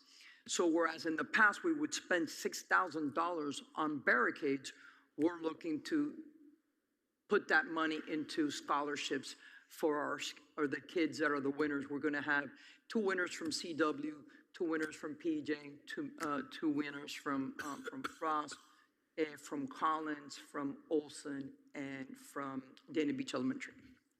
So you tell me Collins, they didn't have to submit an event application to do the event at Collins? because there's no school on Monday. So I'm saying with the city, they didn't have to do it, that's all. No, we reached out to all the schools to see how we can work with them. So we wanted to include Collins, obviously, yeah, we want to include all the schools, I get Collins, that. correct. But to have an event at Collins, don't we have to have an event application? I'm just asking. You know, you guys are telling me, so I want to know. Look, I just, I don't know why we have to tiptoe and dance around this so much. We went, I've been going to these Martin Luther King parades since I was a little boy, all right? Like they said, it's been since 1985. But going to them as elected official has been one of the greatest honors, all right, to be a part of. Something happened where the funding didn't go through. We went from funding $40,000 for this now to absolutely zero. So this is just me trying to help out with an application. I know I'm trying to get it rushed, and you know, I don't want to call out anybody, but I've talked about this well before less than a week, okay? And I'm just trying to, it's a small walk, all right? That's what's on the application. It says start post 209, walk 3 or 4 blocks, walk back to post 209. How long could that possibly take, right? It's at 8 a.m., probably end at 8:20, okay? And then there's all the other events in that area. It's almost like a small little kickoff for everything else going on in Northwest Dania for Martin Luther King Day. So that's all. It would be nice to have it. We're going through the application process. They're doing the best they can to get everything in, get everything necessary. In the application, it says they don't need security or police escort. They're hoping that it'll be 75 people, but it's probably gonna be less. And then it starts the Legion, goes 3 blocks, and it comes back. Like, that's all we're talking about here. But it's still 6 p.m., right? That's what's on the application. It's still, if it's that. Well, there's a party at the post 209 after, and that's on, you know, that's on the premises. You know what I mean? It's on the grounds at post 209. I don't know. I didn't know that a post would need a special event approval for a party. You know what I mean? They do. Yeah, I don't think they do. No, it's private. It's private. Yeah. So yeah, that's where we are. Yeah, I just wanted to clarify because I know you asked, did Collins Elementary submit a special event application? Theirs is within their confines of the school property, so we do not, like if someone was to have an event in their backyard or, you know, in an area that we can't control. If Collins was out front, then it would be included in our special event application, but it's within the confines of the property of the school, so therefore an event application isn't needed. I also just want to clarify, well, the applicant might say they do not need BSO. There's a lot of event applications that come in and say they don't need security, but then when BSO, fire, and police review it, you know, it's not a Parks and Rec determination, it's a determination through the review process.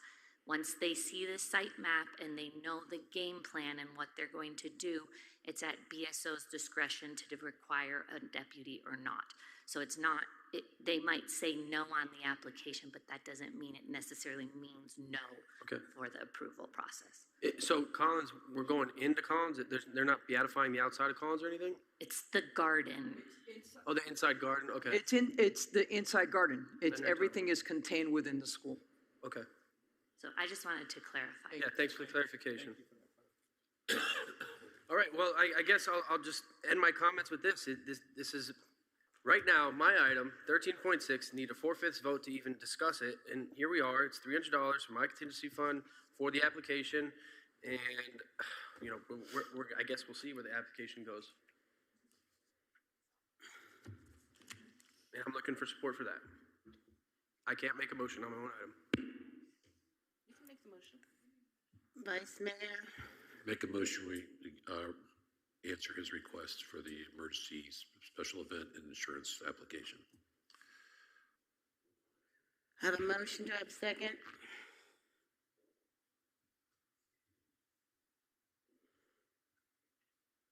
Commissioner Ramon? Yeah, I'll second the motion again, as long as it doesn't impede on any of our city resources. So I don't know how we can do that. Is there a... How can you guarantee that?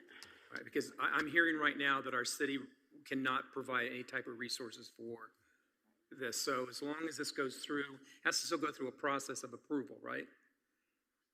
Well, the approval always comes back to you, but because of the time constraints, it's not going to come back to you. It will go through the departments, but at the end of the day, not even I, nor any department director here can tell our chief that we don't need security, that we don't need BSO. Right. So we will So always defer public safety to I the understand. chief. So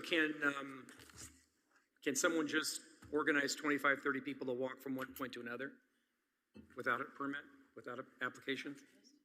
I would imagine so. So my answer would be no at this point then. So the vote is no.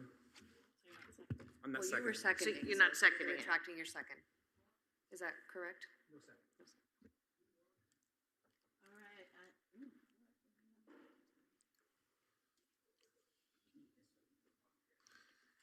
All right, so the second has been retracted. So I don't know. The motion dies for The lack of a motion second. dies. All right, thank you. The motion dies. Let's move on to item 14.1.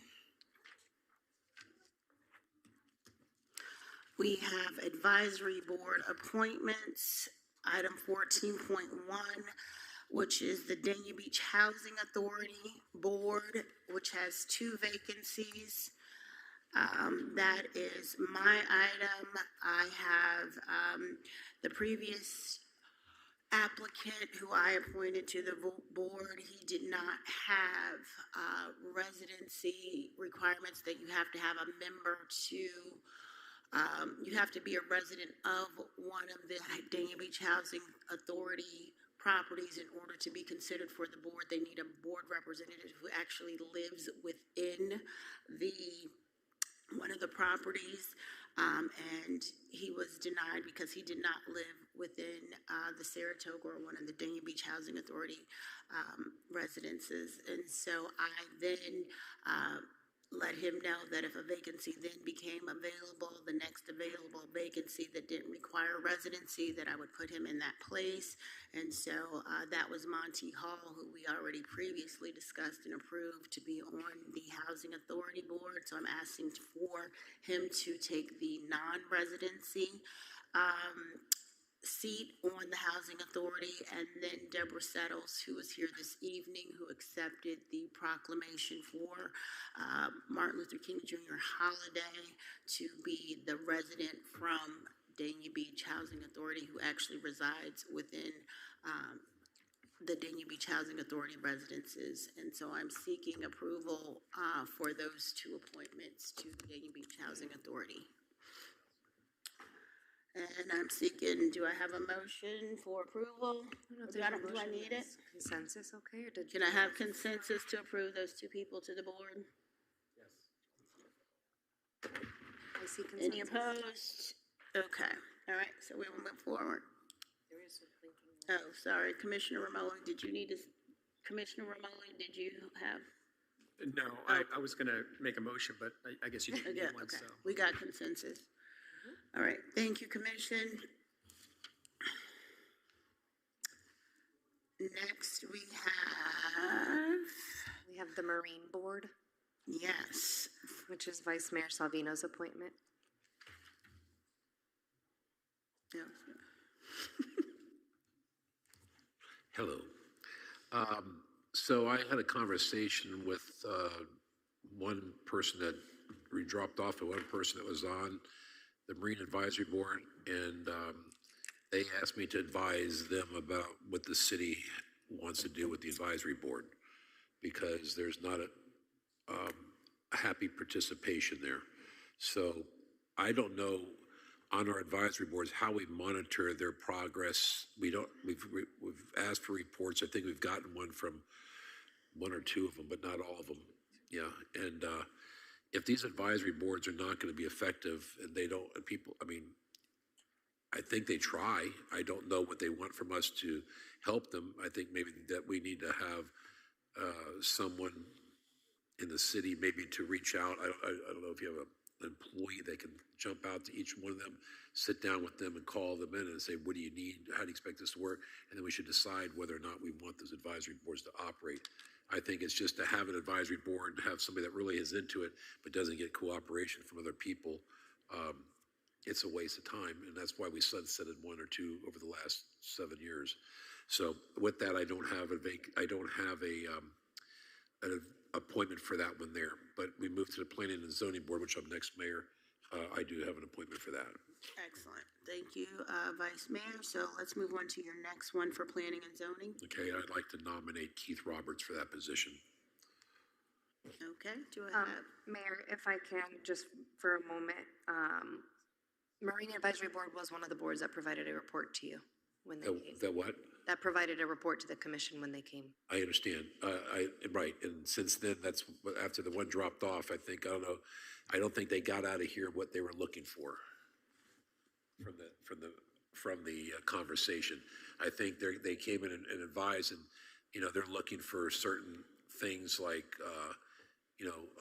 possibly why don't we have a sheriff's department marine boat that will constantly go up and down the canals. I think the sheriff mentioned that the chief mentioned that they pulled a boat out of the water.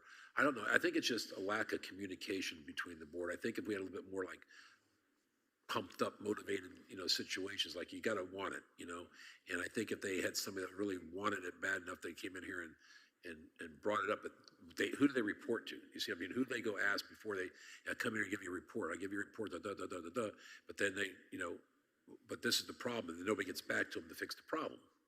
It's up to us to fix the problem, and I don't ever remember discussing fixing problems for any of the advisory boards, other than making appointments.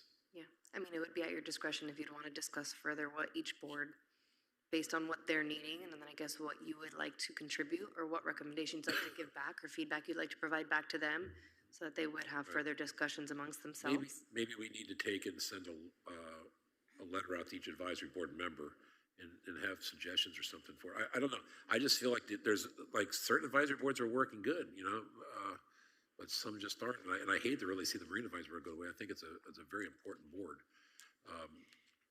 We can discuss this at a different time. I think each commissioner can maybe make a discussion with you and the city manager and the deputy city manager and go from there and figure something out. But as of right now, I don't have that. I can look into ways of seeing how we can collaborate with the boards to make it more successful for everybody. Okay, thank you. You got my Keith Roberts on the. Yes.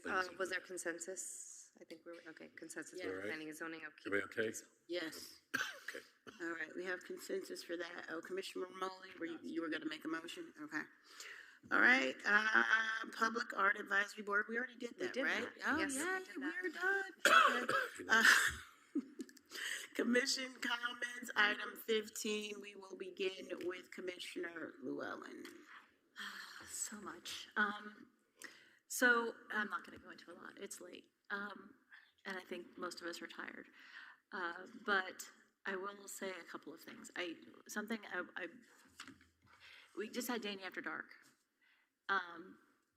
Everyone is fantastic, and each year it's getting better and better and bigger and bigger, and people coming from all over the place, and the advertising is amazing because we're seeing, I'm seeing it everywhere, well in advance, which I think is a big reason why we're selling out of tickets, because everybody's seeing it and they want to know what it is and they want to come check it out.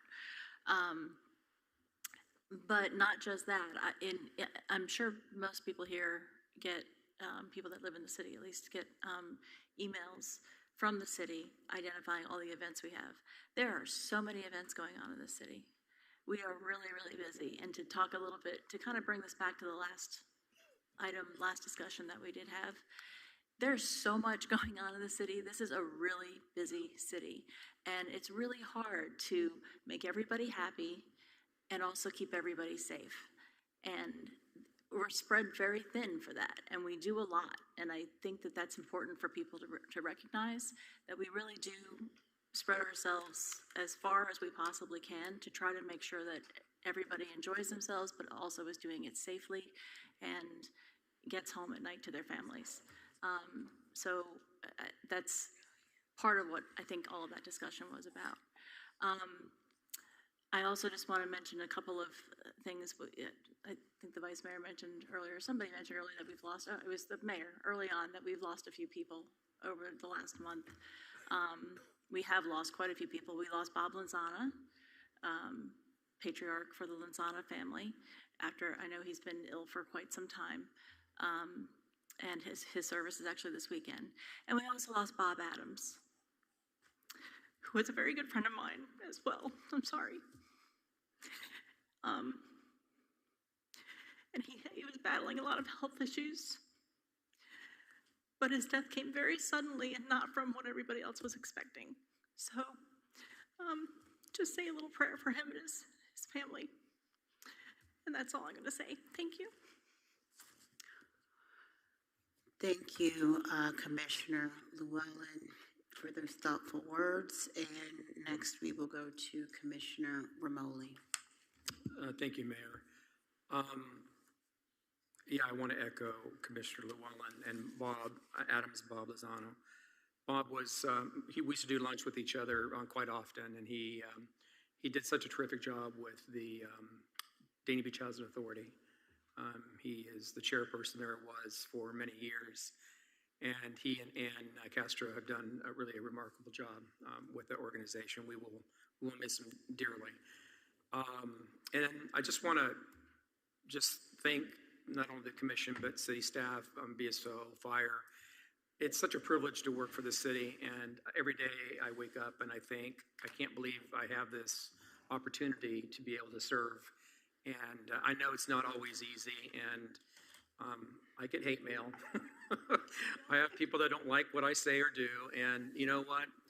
I try my best, and that's all I can do. And I had someone here tonight that wouldn't even acknowledge me because apparently I said something or did something that they didn't like. And I feel bad about that, because the one thing that I always try to do, no matter how many differences I have with people, is I try to overlook those differences, because we all have different opinions. And if we can't cherish our different opinions, then you know what? Maybe those people aren't really someone we want to be with. But anyways, have a good night, everyone. It's been a long night. Thank you all very, very much. Happy New Year. Thank you, Commissioner Romoli. Commissioner Ryan. Thank you, Mayor. Yes, we lost Bob Adams, and we lost Bob Lozana. Man, Bob Lozano was a tough one for me.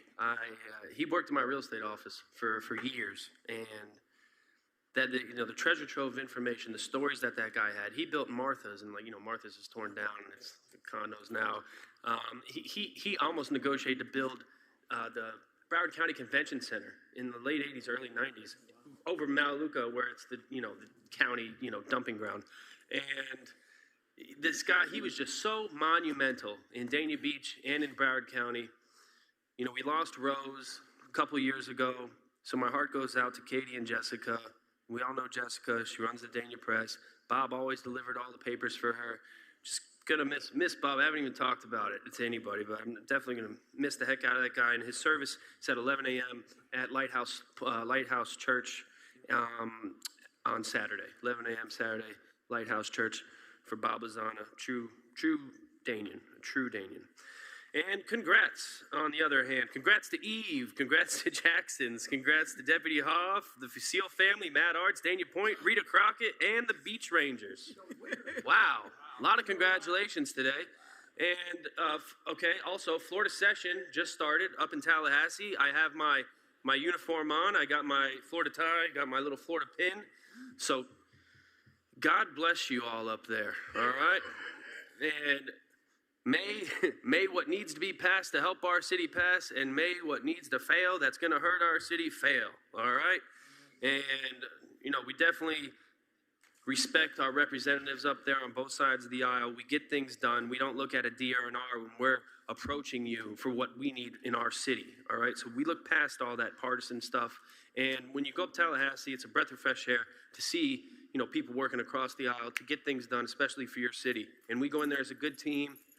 I'm going to go up there at the end of this month to drive it home for us. And I believe Mayor Davis is going to be up there as well. And she has her own, Florida League of Cities stuff. So we're going to work as a team up there, representing Dania Beach the best way we know how. And let me see here. I had something else to say. Oh, okay, yeah, the Marine Advisory Board. Yeah, we did go through all of those. We went through all the information that Commissioner Salvino requested. We reviewed it. So, we've had appointments on this agenda for, one meeting after another. I'll do it next meeting. I'll do it next meeting. So, let's just get a little motivated to get these appointments to these boards that we have. And Commissioner Salvino, from my understanding of the boards, is that we need them. They're necessary when it comes to receiving grants or funding for particular projects. They're going to ask, okay, you want grants for your waterways. Do you even have a Marine Advisory Board? So I think that's what is beneficial to those boards. It's kind of like a check mark that you have to have on an application in order to get something done. That's just my understanding. I could be wrong, but I think it definitely helps. I understand like these guys feel like they're just, spinning their wheels in there, but it still helps. Even in the slightest way, it makes a difference. And the Marine Advisory Board would like to know, this is a project I've been working on for 2 years, and thank God for Candido Sosa Cruz and our management. We have a Dania Beach cutoff canal sign in the waterways, and I was driving by it like 2.5 years ago, and I reached out and I said, hey, it'd be really nice to get a new sign. And I didn't know that was going to lead to 2 years of work going through the county, environmental protection. It's a lot because that sign is in a mangrove area, but our staff got it done. And we have a brand new, beautiful Dania sign. I guess we'll have a picture we could put up. Yeah, we got the big D. It says Broward's First City, and it's a nice little waterway sign. So with that, that's a positive remark. Happy New Year, everybody. Definitely looking forward to the activities coming up, and especially Martin Luther King Day over the weekend and on Monday. Thank you, everybody. Thank you, Commissioner Ryan, for those positive comments. Vice Mayor? Probably really don't want to hear my comments, but I'm going to make it short. Again, with Bob and Bob, but it's just a shame that they're both gone, and kind of really caught us off guard with Bob Adams, because I was just like minutes away from talking to certain things about that. But anyhow, my prayers are with them, and right now I need prayers for my family. I got 2 that are not going to be here much longer, so and others. But anyhow, the comments I'm not going to expand on my comments tonight, but I'm going to say a couple things. And Commissioner Romoli brought up the point a little bit about how hard we try up here. There's a lot that the residents don't see, and we have backup, and backup provides us with the questions you ask. We have the answers in the backup, and the backup tells us some of the reasons why we make decisions we make. Certain comments are made about why it's doing this or this and that, and I'm not going to elaborate on those comments. And then on certain things about how people feel about each other on race and stuff like that. And some of those comments that come up are not pleasant, and I don't like that because I don't feel that way. And but then there's other comments about how we spend our money, and some of those are really good questions, and some of them aren't. And everybody's got an opinion on what they want to say about it. My advice to everybody that doesn't like what we're doing is there's a election coming up this year in November. I suggest you to run for election, and you can they always say that if you don't like it, change it. So that's my advice to you, but I don't think you're going to get anywhere by not trying to be cordial and being honest and nice to everybody, because some of the comments on every slide tonight was just, it really disrupts my pleasantry, especially for all the hard work that I see, and I see it daily from our city staff, our manager, deputy manager, and all their staff. This is my 10th year, and I'll finish in 12 years with my election. And I can tell you, this is the best staff I've ever worked with. And they get the job done, and they work efficiently, they work good. And I don't like to hear anybody talk bad about them. And our public safety is second to none. I mean, we're a class A everywhere across the state or county. We always get the premium.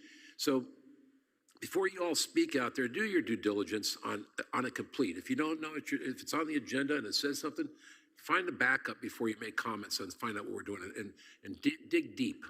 Dig deep. And then if you have something that's really, really legit, then you can bring it to our attention. My phone number, if I don't have the answer for it, I'll try to find you the answer, and I'll give you what you're looking for. But being nice is a better way to take the approach on everything that came up tonight. And I just want to I'm not going to get any deeper than that, but I'm just not happy with the way our residents tonight reacted to certain things in the audience. And, you know, maybe we should try to work on this 2026 year a little nicer to each other. So that's my comments.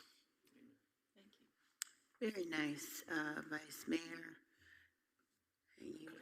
After 9 o'clock, I start fading, so you all know I'm going to keep my comments brief. What's your name? I forgot. Anyway, we're gonna just move forward. We are almost done with this meeting. I do want to thank this team for remaining as professional as you have been this evening. I'm still proud, even though we didn't agree, we voted different ways on some of these items this evening. It truly means a lot that even the audience, once they were kind of reminded that we maintain professionalism and decorum all the time. And I really want to thank my colleagues and for maintaining that professionalism. A lot of times temperatures run high, but if we can just maintain a positive professional attitude with whatever and how we conduct business in the city, I always think that's a positive example to set going forward. I do have a bit of good news. I received a phone call. Well, let me start with the sad news first, and then I'll end on happy. But I do want to send out love. I want to thank Maxine for sending an arrangement from the commission to Bob Lozana, and I know we're going to do the same thing for Bob Adams on the 24th. These are people who really mean a lot to our community, and so we thank all of them, and I certainly will be there on Saturday and plan to be on the 24th as well. I did receive a wonderful phone call from Congresswoman Debbie Wasserman Schultz. I think we had how many, Sean, you'll know, how many lift stations did we have on the agenda today? Yeah, it was 4. We had 4 lift stations. This is huge for our infrastructure. This is major, major, major, major. And I'm going to add the 5th one as far as I received a call from Congresswoman Debbie Wasserman Schultz, who let me know that last year when we requested the funding, we received $1 million for lift station number 12. I mean, yes. Or 11, it was 11, lift station number 11.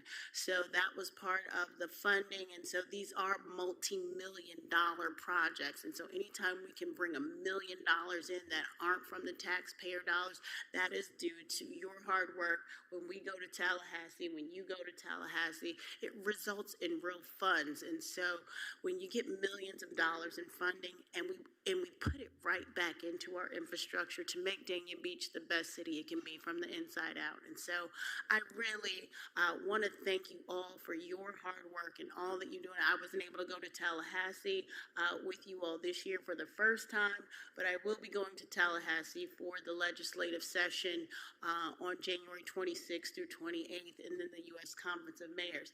I want to ask the city manager to give us one of those little legislative priorities, because as I, represent Broward County and all of them, I never forget Dania Beach, so I'm going to remind them once again when we get to Tallahassee for the legislative session.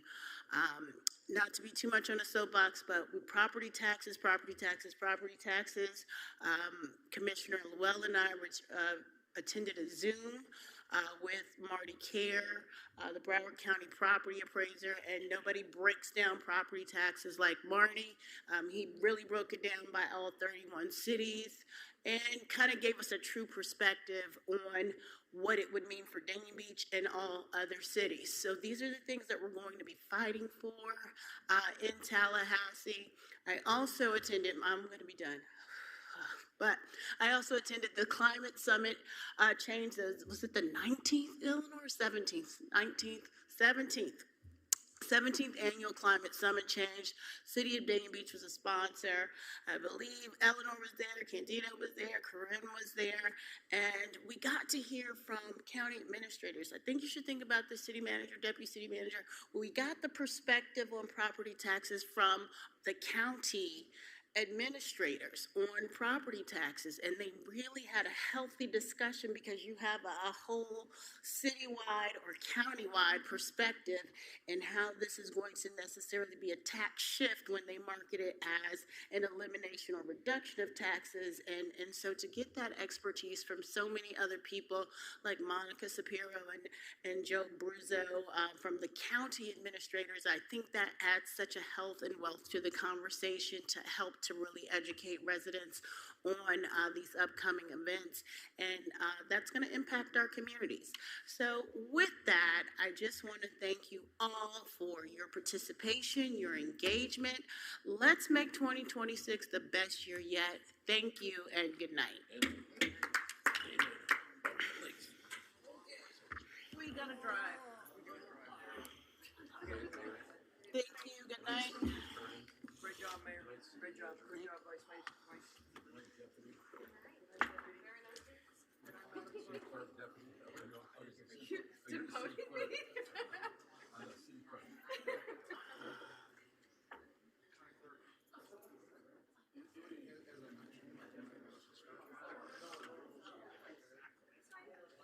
This is summation